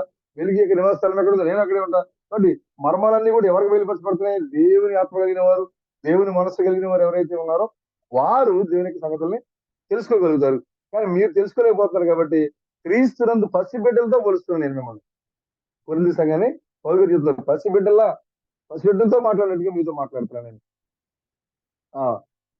అన్నిటిలోనూ మీకు బలము చాలకపోయినందున పాలతోనే మిమ్మల్ని పెంచితే గానీ అన్నముతో మిమ్మల్ని పెంచలేదు. నేను చెప్పే మాటలు మీరు గ్రహించలేకపోతున్నారు. కాబట్టి బలమైన ఆహారాన్ని మీకు ఎట్లయిపోతున్నారు, పాలు తగ్గిస్తున్నా మీకు. అయ్యా మీరు జాగ్రత్తగా ఉండండి, మరి పారుమాస పొందుకోండి, బాప్తిసం తీసుకోండి, రక్షణ పొందండి, ఇదే చెప్తున్నా నేను. బలమైన ఆహారం మీకు పెట్టలేకపోతున్నా. కారణం ఏంటంటే మీరు ఆ స్టేజ్లో మీరు లేరు, మీరు తీసుకోలేకపోతున్నారు, బలహీనలై ఉన్నారు. మీలో అసూయ కలహం ఉండగా మీరు శరీర సంబంధులై మనుష్య రీతిగా నడుచుకునే వారు కారా? చూసారా, మనుష్య రీతిగా నడుచుకుంటే అదేంటి? అసూయ, కలహాలు రేపడం, ఒకళ్ళ మీద ఒకళ్ళకి మిచ్చిపెట్టారు. మరి మిమ్మల్ని నేను లేనప్పుడు ఇచ్చారు అని ఆయన చెప్తారు. ఎక్కడికి వచ్చి, ఇక బెదరు రమేష్ సతీష్ గారు రమేష్ ఇచ్చారు అని చెప్పి ఒకళ్ళ మధ్య ఒకళ్ళు ఏం చేస్తుంటారు, కలహం పెడుతుంటారు. కలహం పెట్టిన వాళ్ళు మనుష్య రీతిగా ఉండేవాళ్ళు. దేవుని వాక్యం వాళ్ళలో ఉండదు. కాబట్టి అలాంటి వారికి ఆయన అంటాడు, మీలాంటి వారికి పాలు తాగే ఆహారం తప్ప బలమైన ఆహారం నేను ఎలా పెట్టగలను? ఎందుకంటే మీరు దేవునికి లోకాత్మ ఉంది, లోకాధికారి మీలో ఉన్నాడు. కలహాలు రేపుతున్నారు, మీరు దేవుని ఆత్మ లేదు మీలో. శరీర సంబంధులే ఉన్నారు మీరు, బలహీనంగా ఉన్నారు మీరు, మీలో అసూయ కలహాలు ఉన్నాయి. శరీర సంబంధమైన మనుషు రీతిగా మీరు నడుచుకునేవారు కారా? ఒకడు నేను పౌలు వాడను మరి ఒకడు అపోల్లో వాడను అని చెబుతున్నప్పుడు మీరు ప్రకృతి సంబంధమైన మనుషులు కారా? అపోల్లో ఎవడు, పౌలు ఎవడు? పరిచారకులే కదా. ఒక్కొక్కరికి ప్రభువు అందించు ప్రకారము వారి ద్వారా మీరు విశ్వసించరు. ఆమేన్. ఇప్పుడు నేను బ్రణం ఫాలోవర్ అండి, నేను థామస్ ఫాలోవర్ అండి, నేను సతీష్ ఫాలోవర్ అండి, లేదా రాజు ఫాలోవర్ అండి, లేదా రమేష్ ఫాలోవర్ అండి. లేదండి. పౌలు ఎవడు, అపోల్లో ఎవడు? ఈ పౌలు నడిపించేది ఎవరు? ఈ అపోస్తులు నడిపించేది, అపోల్లో నడిపించింది ఎవరు? దేవుడు కదా. మీరు ఏ మనుషులు ఏడాల మీరు ఎలా విశ్వసిస్తారు? మీరు ఉంచాల్సింది ఎవరి మీద? దేవుని మీద మీరు మనసు ఉంచాలి, దేవుని మీద మీరు లక్ష్యం ఉంచాలి. దేవుని మీద మీరు లక్ష్యం ఉంచినప్పుడు ఆయన మర్మాన్ని అడగడానికి మీకు ఆ జ్ఞానాన్ని ఇస్తాడు. ఆయన దేవుని తెలుసుకోవాలంటే మర్మం జ్ఞానం కావాలి, దేవుని జ్ఞానం కావాలి. దేవుడు అని తెలియాలంటే జ్ఞానం కావాలి. దేవుని పరిపూర్ణంగా ఆరాధించాలంటే జ్ఞానం కావాలి. యేసుక్రీస్తు అన్నారు ఒక చోట, మీ సంతోషము పరిపూర్ణమగినట్లు మీరు అడుగుడి. సంతోషం పరిపూర్ణమగినట్లుగా అంటే ఇప్పటివరకు మీరు నా పేట మీరు ఏమి నా తండ్రిని మీరు అడగలేదు, ఇప్పటివరకు నా పేరుతో మీ తండ్రిని మీరు ఏం అడగలేదు. మీ సంతోషము పరిపూర్ణమగినట్లు అంటే సంతోషం ఇప్పుడు పరిపూర్ణం లేదు. ఎందుకు లేదు? పాలు తాగే పిల్లల్లో ఉన్నారు వీళ్ళందరూ, కలహాలతో ఉన్నారు సంఘాల్లో, అసూయతో ఉన్నారు సంఘాల్లో. కాబట్టి వీళ్ళందరికీ బలమైన ఆహారం పెట్టడం కుదరల పౌలు గారికి. కానీ ఇప్పుడు పరిపక్వమైన కాలం, యుక్తకాలం వచ్చాం మనం. ఈ యుక్తకాలంలో యోగు అన్నట్టుగా ఇప్పుడు మనం యుక్తకాలానికి వచ్చాం, పరిపక్వమైన కాలానికి వచ్చాం. మనకి ఎవరైతే యుక్తకాలంలో ఉన్నారో, పరిపక్వం చెందిన కాలంలో ఉన్నారో వారి తలల పైన దేవుని యొక్క మర్మాలు ఉన్నాయి. వారి రహస్యాలు, దేవుని యొక్క రహస్యాల్ని గ్రహించగలుగుతున్నారు. అందుకోసం ఆయన అంటారు, పరలోక రాజ్య మర్మం ఎదుట మీకు అనుగ్రహించబడి ఉన్నది, వారికి అనుగ్రహించబడలేదు. ఎందుకు అంటే వాళ్ళు పసిపిల్లలు కావాలి, పాలు తాగి పిల్లలుగా ఉన్నారు. మీరు యుక్త కాలంలో పంపడిన కుమారులుగా ఉన్నారు. కాబట్టి బలమైన ఆహారం మీరు తీసుకుంటున్నారు. మీరు పాలతో కాదు, మీకు బలమైన ఆహారం నేను పెడుతున్నాను అని ఆయన చెప్తున్నారు అక్కడ. 4వ వచనం చూడండి. మనిషి రీతిగా మాట్లాడుకుంటున్నారా? 5వ వచనం. ఆ అపోల్లో ఎవడు, పౌలు ఎవడు? పరిచారకులే కదా. ఒక్కొక్కరికి ప్రభు అనుగ్రహించిన ప్రకారము వారి ద్వారా మీరు విశ్వసించితిరి. నేను నాటితిని, అపోల్లో నీళ్లు పోసాను, వృద్ధి కలిగేవాడు దేవుడే. వాక్యాన్ని చెప్పడం వరకే మన బాధ్యత. దాన్ని నీ హృదయంలో మండించేవాడు, నువ్వు నమ్మునట్లుగా చేయవాడు, నువ్వు దాన్ని ఫాలో అవుట్గా చేయవాడు ఎవరు? దేవుడే చేయాలి. వాక్యాన్ని చెప్పడం వరకే మన బాధ్యత. ఆ పౌలు గారు అన్నారు, నేను నేను నారు నాటాను, అపోల్లో నీళ్లు పోసాడు. నేను వాక్యం చెప్పాను, అపోల్లో వచ్చి మిమ్మల్ని బలపరిచాడు. కానీ ఆ వాక్యం మీ హృదయంలో వృద్ధి చేసింది ఎవరు? దేవుడు. మనం విన్న వాక్యం మన హృదయంలో మండించాలంటే, మనం విన్న వాక్యం అది నిజమా అబద్ధమా అని మన హృదయం గ్రహించాలంటే ఎవరు క్రియ చేయాలి? దేవుడు క్రియ చేయాలి మనలో. ఎవరిలో క్రియ చేస్తాడైనా? దేవుని సంబంధమైన వాడు, దేవుని సంబంధమైన వాళ్ళలోనే, దేవుని మనస్సు కలిగిన వారిలోనే దేవుడు క్రియ చేస్తాడు, వృద్ధిపరుస్తాడు. ఎలా వృద్ధిపరుస్తాడు? మనం ఏ వాక్యాన్ని అయితే వింటున్నామో ఆ వాక్యము మన హృదయంలో వృద్ధి అవ్వాలి. వృద్ధి అవ్వాలంటే ఎవరు చేయాలి? దేవుడు చేయాలి. ఎవరైతే పాస్టర్ ఉన్నారో, ఎవరున్నారో వాళ్ళు చెప్పినది మాత్రం మనం నమ్మలేదు. దాన్ని వాళ్ళు చెప్పడం వరకే మన బాధ్యత. చెప్పింది మన హృదయంలోకి వచ్చినప్పుడు మన హృదయంలో దాన్ని వృద్ధి చేసి మన విశ్వాసాన్ని పెంపొందించి మనల్ని విశ్వాసం మరింత బలపరిచేది ఎవరంటే దేవుడే. మనసు ఏం లేదు బ్రదర్, మనం నమ్మటం కూడా దేవుడే. మన ప్రభువా మోకరించి 2 చేతులు పైకెత్తి ప్రభువా అని ప్రార్థించేది దేవుడే. నువ్వు సంవత్సరం నువ్వు ఏం చేసినా కూడా నీ లోపల దేవుని ఆత్మ ఉంటే తప్ప నువ్వు చేయలేవు. నీ లోపల దేవుని మనుష్య సంగతులు మనుష్యాత్మకే గాని మరి ఎవరు గ్రహించలేదు. అలాగే దేవుని సంగతులు దేవుని ఆత్మకే కానీ మరి ఎవరు గ్రహించలేదు. మరి దేవుని సంగతులు నీకు తెలియాలంటే నువ్వేమై ఉండాలి? దేవుని ఆత్మ కలిగి ఉండాలి. దేవుని ఆత్మ ఎప్పుడైతే నీలో నువ్వు కలిగి ఉంటావో అప్పుడు నువ్వు దేవుని సంగతులు గ్రహిస్తావు. అప్పుడు ఆయన ఏది బయలుపరుస్తున్నాడో అది నువ్వు అర్థం చేసుకోగలుగుతావు. ఒకవేళ అర్థం చేసుకోకపోయినా ఆ సమయానికి ప్రభువు నీకు ఆ వృద్ధి చేసే జ్ఞానాన్ని, ఆ పెంపొందించే జ్ఞానాన్ని దేవుడు నీ హృదయంలో పంపిస్తూ ఉంటాడు. కాబట్టి ఆ నీళ్ళు పోసిన పాస్టర్ గారు లేదా ప్రవక్త లేదా ఒక సహోదరుడు మన హృదయంలో నాటిన విత్తనాన్ని, విశ్వాసాన్ని వృద్ధి చేసేది ఎవరంటే దేవుడే. లేదా మనం గ్రహించలేదు, వృద్ధి చేయకపోతే మనం దాన్ని తెలుసుకోలేము. మనం ఇగో ఈ వాక్యం నిజమే, ఈ వాక్యం నమ్మాలి, ఈ వాక్యం ఇంకో పలానా చోట పలానా రిఫరెన్స్ సరిపోతుంది, మన వర్తమానంలో సరిపోతుంది, ఇక దాని సూచన ఇది, ఇలా మనకు అన్ని క్రోడీకరించి చెప్పి దాన్ని గ్రహించినట్లుగా మన మదిని వెలిగించి ఇది సత్యము అని మనం నడిపించేది ఎవరంటే దేవుడే. దేవుడు నడిపించాలంటే నువ్వు దేవుడే ఉండాలి. మళ్ళీ దేవుని సంగతులు దేవుని అప్పుడే తెలుస్తాయి. సమృద్ధి చేయగలవు దేవుడే. నాటువాడులైనను నీళ్లు పోయేవాడులైనను ఏమీ లేదట. హల్లెలూయా. నాటేవాడు విత్తనాలు నాటేవాడిలో దానికి నీళ్లు పోసేవాళ్ళలో ఏం లేదు. దాన్ని వృద్ధి చేసేవాడు, ఆ చెట్టుని వృద్ధి చేసేవాడు ఎవరైతే ఉన్నారో ఆయన గొప్ప. మనం గొప్పవాళ్ళం కాదు. చెప్పుకున్నంత మాత్రాన మనం ఏ సంగతులు చెప్పుకున్నంత మాత్రం మనం గొప్పవాళ్ళం కాదు. కానీ మనలోనికి ఆ వాక్యాన్ని పంపించి అది నిజము, అది గొప్పది, ఆ వాక్యం వెంబడించాలి అని ఏ దేవుడైతే, ఏ ఆత్మ అయితే మనకి ఆ తలంపునిస్తా ఉందో అది గొప్పది. ఆయన గొప్పవాడు. నాటువాడును నీళ్లు పోయేవాడును ఒక్కడే, ప్రతి వాడు తాను చేసిన కష్టం కలిసి జీతం పుచ్చుకుంది. ఇక్కడ లోకంలో మనకు చెప్పేవాడు అందరూ ఉంటే పాస్టర్, సువార్థికుడు, అపోస్తలుడు, ప్రవక్త, వీళ్ళందరూ దేవుని యొక్క పనిలో వాళ్ళందరూ కూడా దాసులు, కూలి వాళ్ళు. చివరిలో దేవుడు వాళ్ళకి ఆ జీతం ఇస్తాడు. కానీ వాళ్ళందరూ కూడా ఒకే దాన్ని కలిగి ఉన్నారు. ప్రతి వాడును తాను చేసిన కష్టం కలిసి జీతం పుచ్చుతాను. మేము దేవుని జతపని వారమే ఉన్నాము, మీరు దేవుని వ్యవసాయమును దేవుని గృహమునై ఉన్నారు. ప్రభు స్తోత్రం కలగాలి. మేమైతే ఆ పొలంలో పనివారిగా ఉన్నాం, కానీ మీరైతే దేవుని వ్యవసాయంలో విత్తనాలు అయి ఉన్నారు. మీరైతే దేవుని వ్యవసాయంలో దేవుని మీరు ఇల్లే ఉన్నారు. ఆయన యొక్క నివాస స్థలమై ఉన్నారు. పలువురు చెప్తారు. మేమైతే ఆ దేవుని యొక్క తోటలో పనివారం ఉన్నాము, మీరైతే ఆ ఫలాలు అయి ఉన్నారు. దేవుని వ్యవసాయంలో మూల విత్తనాలు అయి ఉన్నారు. మీరు దేవుని ఇల్లే ఉన్నారు, మీరు మీరు దేవుని సొత్తే ఉన్నారు అని ఆయన ఇక్కడ చెప్తూ వచ్చారు. ఎవరైతే దేవుని యొక్క ఆత్మ నింపబడతారో వారే దేవుని మర్మాల్ని గ్రహించగలుగుతారు. అదేవిధంగా ఇంకొకసారి చెప్తున్నారు చూడండి. ఆ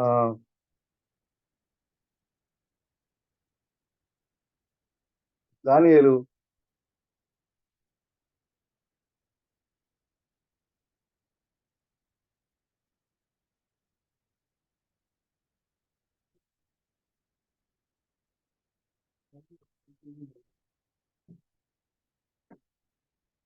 ఏంటంటే ఏంటంటే ఎవరు వచ్చింది? ఆ, ఆ, ఆ.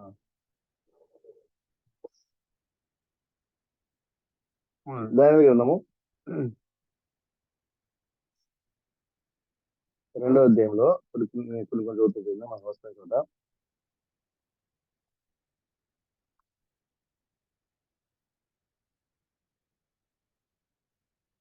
నెబుకద్నెజరు 2వ అధ్యాయం 1వ వచనం. నెబుకద్నెజరు ఏలుబడినందు 2వ సంవత్సరంలో కలిగే కలలు కనెను. అందుని గూర్చి ఆయన మనస్సు కలతపడగా అతను నిద్ర పట్టుకున్నాడు. కాగా రాజు తాను కనిన కలలను తనకు తెలియజెప్పటికీ శిఖరగాండ్లను, గాడి విద్య గలవారిని, మాంత్రికులను, కల్దీయులను పిలువనంపుడని ఆజ్ఞ చేయగా వారు వచ్చి రాజు సముఖంలో నిలిచారు. రాజు వారితో, నేను ఒక కలగడిని, ఆ కలభావము తెలుసుకున్న వాళ్ళని నేను మనోవ్యాకులము నుండి ఉన్నానగా కల్దీయులు సిరియ భాషలో ఇతనిది. రాజు చిరకాలము జీవించిన గాక తమరి దాసులకు కలసలయ్యేది, మేము దాని భావము తెలియజేస్తున్నాము. రాజుగారు చెప్తున్నాను, నాకు కళ వచ్చిందంటే నేను కళలు చెప్పండి, మేము దాన్ని తెలియజేస్తాం అని చెప్పారు. రాజు, నేను దాన్ని మర్చిపోతుంది కానీ కళను దాని భావం మీకు తెలియజేయని ఎడల మీరు తుతేయులుగా చేయబడుదురు, మీ ఇల్లు పెంటకుప్పలుగా చేయబడును. కళను దాని భావం తెలియజేసిన ఎడల దానములను బహుమానము మహాగణపతి నా సముఖంలో నందురు గనుక కళను దాని భావమును తెలియజేయనగా వారు రాజు ఆ కళను తమని దాసులమైన మాకు చెప్పిన ఎడల నేను దాని భావమును తెలియజేసేదమని మరలా ప్రత్యుత్తరం ఇచ్చి, అందుకు రాజు ఉత్తరం ఇచ్చి చెప్పినది ఏమనగా, నేను మరిచినుట మీరు చూచి కాహళ చేయవాలని మీరు కనిపెట్టినట్టుగా నేను బాగుగా గ్రహిస్తున్నాను. కాలము ఉపాయముగా గడపాలని అబద్ధమును మోసమాటలు నా ఎదుట పలకగా ఉద్దేశించి ఉన్నారు. మీరు కళను చెప్పకపోయినలా నేను చెప్పిన మాటలు ఖండితం కనుక కళను నాకు చెప్పుడి, అప్పుడు దాని భావము తెలియజేయటకు మీకు సామర్థ్యం కలదని తెలుసుకున్నాను. అందుకు కల్దీయులు ఇలాగ పత్రిక ఇచ్చి, భూమి మీద ఏ మనుష్యుడును రాజు అడిగిన సంగతి చెప్పజాలడు. మీరు రాజుగారు చెప్పండి అని 2 సార్లు మళ్ళీ అడుగుతున్నాడు. లేదా నాకు కళ మర్చిపోయినాయా అంటే మళ్ళీ 2 సార్లు చెప్పండి, మీరు చెప్తే కదా మేము అడుగుతాం. అప్పుడు రాజుగారి కోపం వచ్చింది, మీరు అలా టైం వేస్ట్ చేయడం కోసం మీరు దీన్ని చెబుతారు, మీరు చేయకపోతే కనుక మీ ఇల్లు అన్ని పెంటకుప్పలు అయిపోతే అని గట్టిగా వార్నింగ్ ఇస్తారు. అప్పుడు వాళ్ళు ఏమన్నారంటే, ఈ భూమి మీద ఉన్న మనుషులు ఎవరు కూడా మీరు చెప్పిన సంగతిని చెప్పజాలరు. ఏ చక్రవర్తి అధికారియు శకునము గాని గాడి విద్య గలవారి వద్ద గాని కల్దీని వద్ద గాని ఇటు సంగతి విచారింపలేదు. రాజు విచారించిన సంగతి బహు అసాధారణమైనది. దేవతలు గాక మరి ఎవరు ఈ సంగతి తెలియజెప్పగలరు?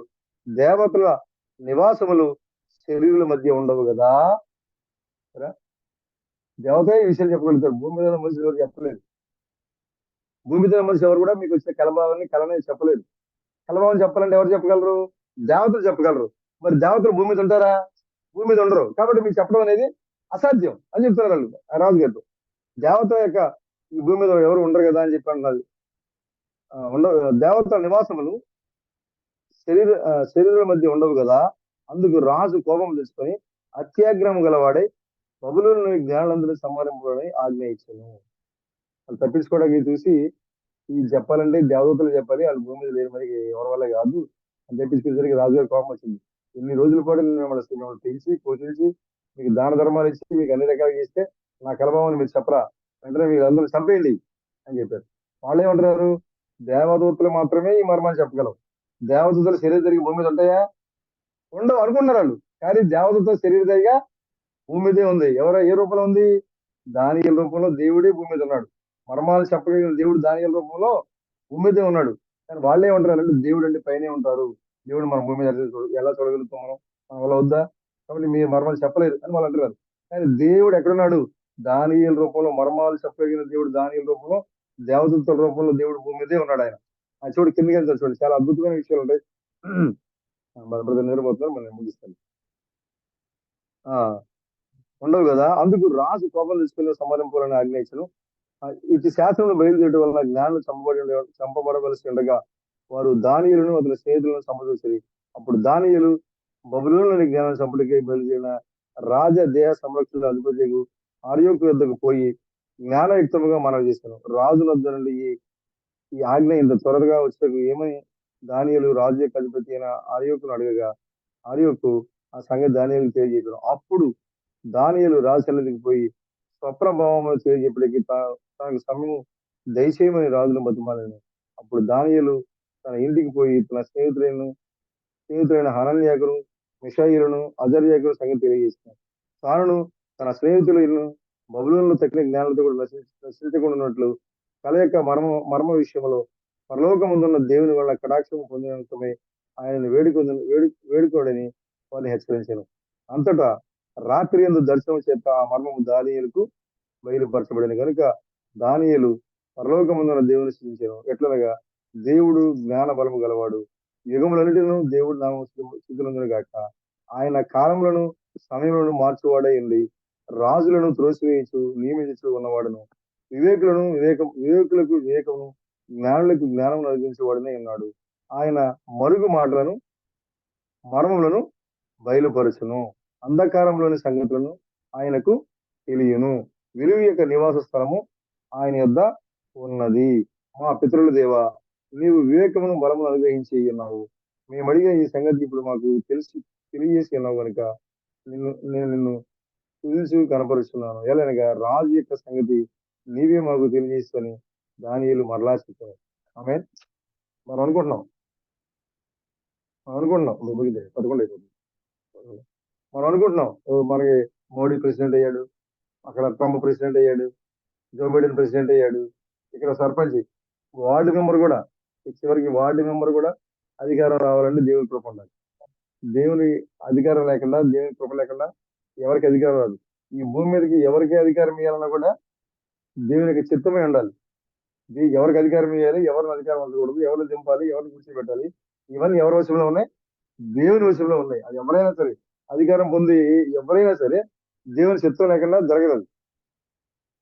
మరుగు మాటలను బయలుపరిచేవాడు పరలోకమందు ఉన్నాడు. అవన్నీ కూడా దానియేలు మరి తెలుసుకొని నెబుకద్నెజరు దగ్గరికి వెళ్ళి ఆ విషయాలన్నీ చెప్పినప్పుడు అప్పుడు నెబుకద్నెజరు ఏమన్నాడు చూడండి.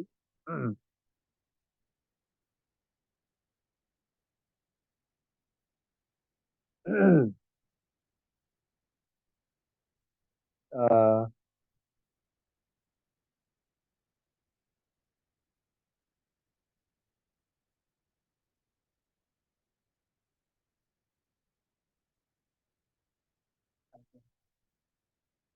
ఆ? 40.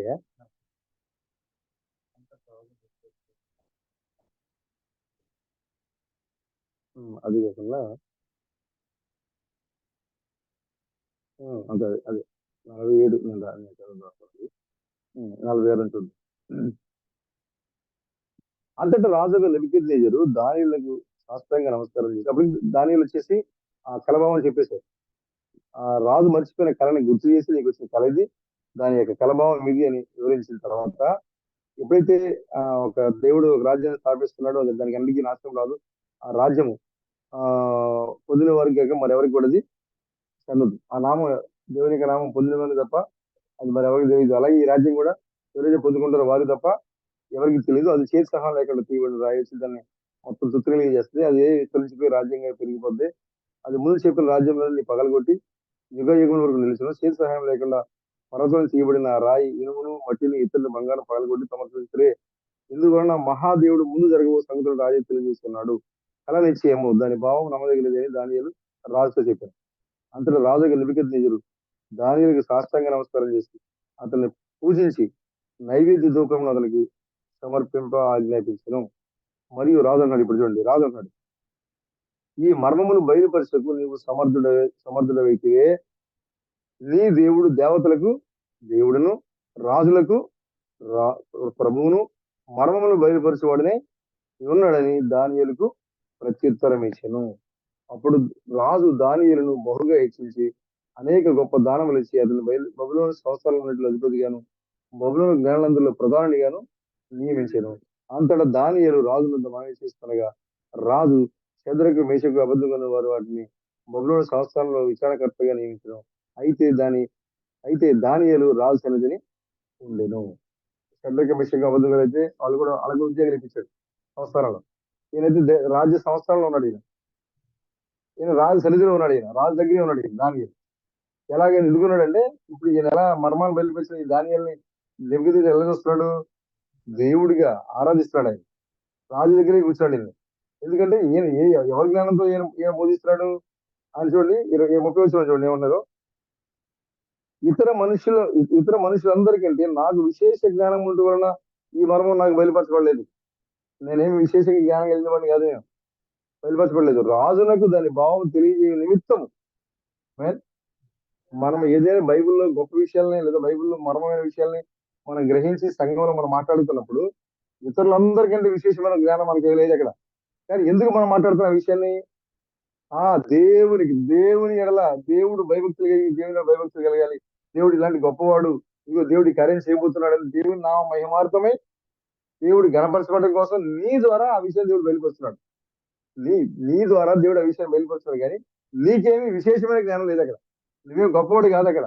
దేవుడు ఆరాధించబడాలి కాబట్టి, దేవుడు గొప్ప చేయబడాలి కాబట్టి, ఆయన భూమి మీద ఎవరినో ఒకరిని వాడుకోవాలి కాబట్టి ఆయన బయలుపరుచుకోవడం కోసం, ఆయన తన నామాన్ని హెచ్చించుకోవడం కోసం నీ ద్వారా ఆయన బయలుపరుస్తున్నాడు తప్ప విశేషమైన జ్ఞానాలు మనలో ఉన్న ఎవరికి కూడా విశేషమైన జ్ఞానాలు ఎవరికి లేవు. దేవుడు బయలుపరిచే తప్ప మనం తెలుసుకోలేం. ఎందుకు మనకు బయలుపరుస్తున్నాడు ఆ విషయాన్ని? కరెక్టే, దానియేలు తెలిసింది నిజమే. దానియేలు అందరిలో సపరేట్ గా ఉన్నాడు, విశేషమైన వాడిగా ఉన్నాడు. కానీ ఎందుకు విశేషమైన వాడిగా ఉన్నాడు?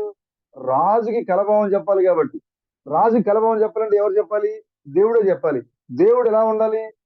ఆ కల్దీలు వాళ్ళు చెప్పారు, కల్దీలు మంత్రగాళ్ళు గాడి వాళ్ళు చెప్పారు, నీ కలభావం చెప్పాలంటే దేవదూతలే చెప్పాలి, భూమి మీద లేని వాళ్ళు. కాబట్టి నీ కలభావం చెప్పడం సాధ్యమైందా? అవును. మరి దేవుడు ఎలా ఉన్నాడు? పరలోకంలో ఉన్నాడు. మరి రాజు కలభావం చెప్పాలంటే ఎవరు కావాలి? ఒక వ్యక్తి కావాలి. ఆ వ్యక్తి ఎవరు? దానియేలు. కాబట్టి ఆయన మనిషి కాదు, ఈ లోకంలో ఉన్నాడు ఆయన. కాబట్టి దేవుడు ఈ కాలంలో ఒక మానవుని దేవుడు లేపి తన యొక్క వాక్యాన్ని ఆ యొక్క మానవుని ద్వారా బయలుపరుస్తున్నాడు. ఎందుకు అంటే సంఘాన్ని తెలియజేయడం కోసం, సంఘాన్ని ఉజ్జీంపజేయడం కోసం, సంఘాన్ని మరింత పరిపూర్ణలో నడిపించడం కోసం తప్ప మనకేదో విశేషమైన జ్ఞానం ఉందని చెప్పడం కోసం కాదు వచ్చింది. ఏ విషయమైనా సరే, అది చిన్నది కావచ్చు, పెద్దది కావచ్చు, ఏదైనా సరే మనం తెలుసుకున్నప్పుడు విశేషమైన జ్ఞానం మనకు లేదు అక్కడ. దేవుడు తన సంఘానికి అందించడం కోసమే నీకు బయలుపరిచేదండి. ఎందుకంటే దేవుడు ఏర్పాటు చేసుకున్న మార్గం అది. దేవుడు దానియేలును ఏర్పాటు చేసుకున్నాడు, అదొక మార్గం. ఇప్పుడు ఈ కాలంలో దేవుడు తన యొక్క సంఘాన్ని, తన యొక్క వధువుని ఏర్పాటు చేసుకున్నాడు, అది యొక్క దేవుని యొక్క మార్గం అది. కాబట్టి విశేషమైన జ్ఞానాలు ఏమి లేవు ఇక్కడ. తన యొక్క నామాన్ని గొప్ప చేయడం కోసం మాత్రమే ఆ గడికి సంబంధించి ఒక వ్యక్తితో దేవుడు ఆ కార్యం జరిగించుకున్నాడు తప్ప మన దగ్గర గొప్ప ఏం లేదు, మన తెలివితేటలు ఏం లేదు, మన జ్ఞానం దేనికి పనికిరాదు. విశేషమైన జ్ఞానం అంతకన్నా కూడా కూడా మనకేమి లేదు. ఎప్పుడైతే దానియేలు ఆ విషయాన్ని ఆయన మర్చిపోయిన కలభం అని చెప్పి దానియేలు ఆ విధంగా చేశారో ఆయన దేవుని యొక్క సన్నిధిలో ఉన్నారు. ఈ శ్రవణం నిజమైన దానిలుగా మర్చిపోయిన అనేక మంది కళలు చెప్పారు. మర్చిపోయి వస్తే వాళ్ళు వచ్చి ఫ్రెండ్స్ కూడా నాకు కళ వచ్చింది, నేను మర్చిపోయాను అంటే, ఒకసారి అయితే ఒక సిస్టర్ మర్చిపోయా చెప్పబోతుంది. ఫ్రెండ్స్ కూడా నాకు ఈ కళ వచ్చింది చెప్పబోతుంటే, సిస్టర్ మీ కళ మీరు చెప్పకండి, మీ కళ చెప్తా చెప్పి, మీ కళ మీరు చెప్పొద్దు, మీ కళ నేను చెప్తా అని ఆమెకు వచ్చిన కళ చెప్పి ఆ కళ అని చెప్పారు. ఆ ఆశ్చర్యపోయి ఇదేంటండి, మీరు నా కళ మీరు ఎలా చెప్పారు? ఎందుకంటే నిజమైన దానిలే ఆ దేవదూతల శరీరం దగ్గరికి వచ్చింది ఇప్పుడు మీదకి. కాబట్టి ఆయన దేవుడు ఆ విధంగా ఈ చివరికాల సమయంలో మర్మాలను బయలుపరచడానికి, మనం గ్రహించడానికి ఆయనే మన మీద దిగి వచ్చాడు. తన ఆత్మను మన మీద తెచ్చాడు ఆయన.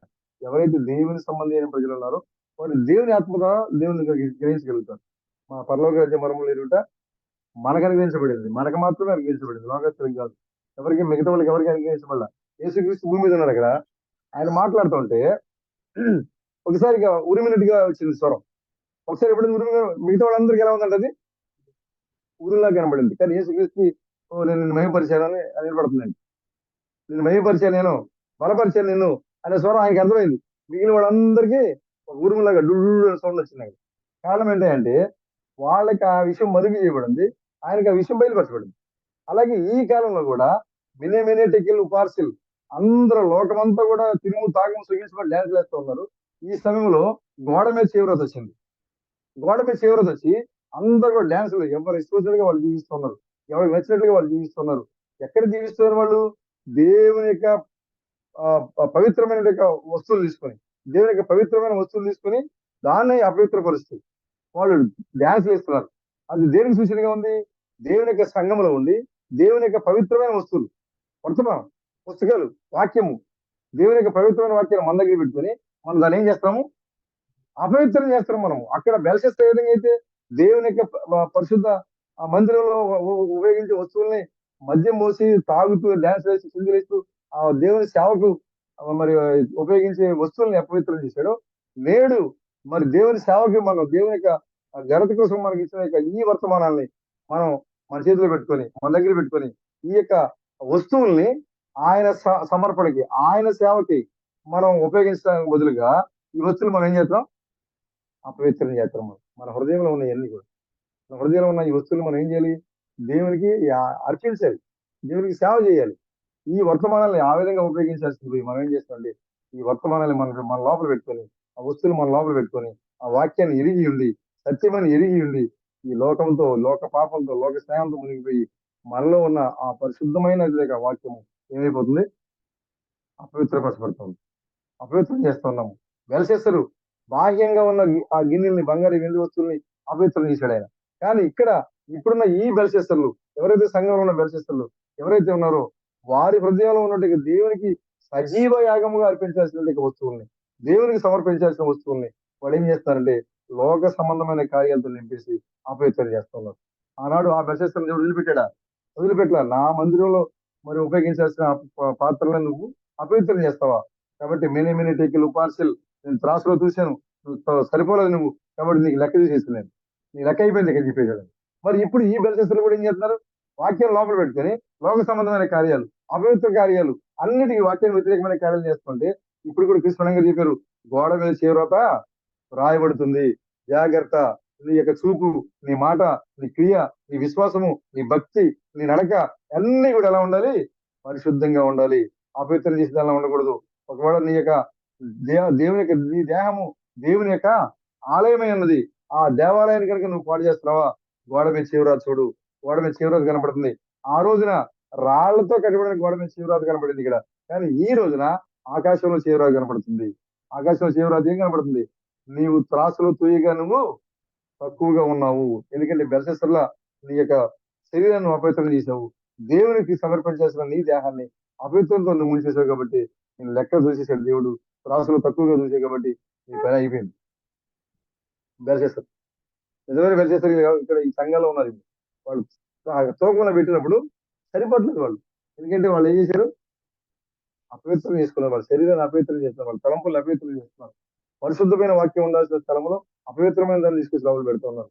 ఇప్పుడు గోడ మీద తీవ్రత ఉంది, జాగ్రత్తగా మనం ఇరిగి ఉండి మన జీవితాన్ని మనం కాపాడుకోకపోతే దేవుడు మనల్ని త్రాసులు వేసి చూడబోతున్నాడు ఆయన.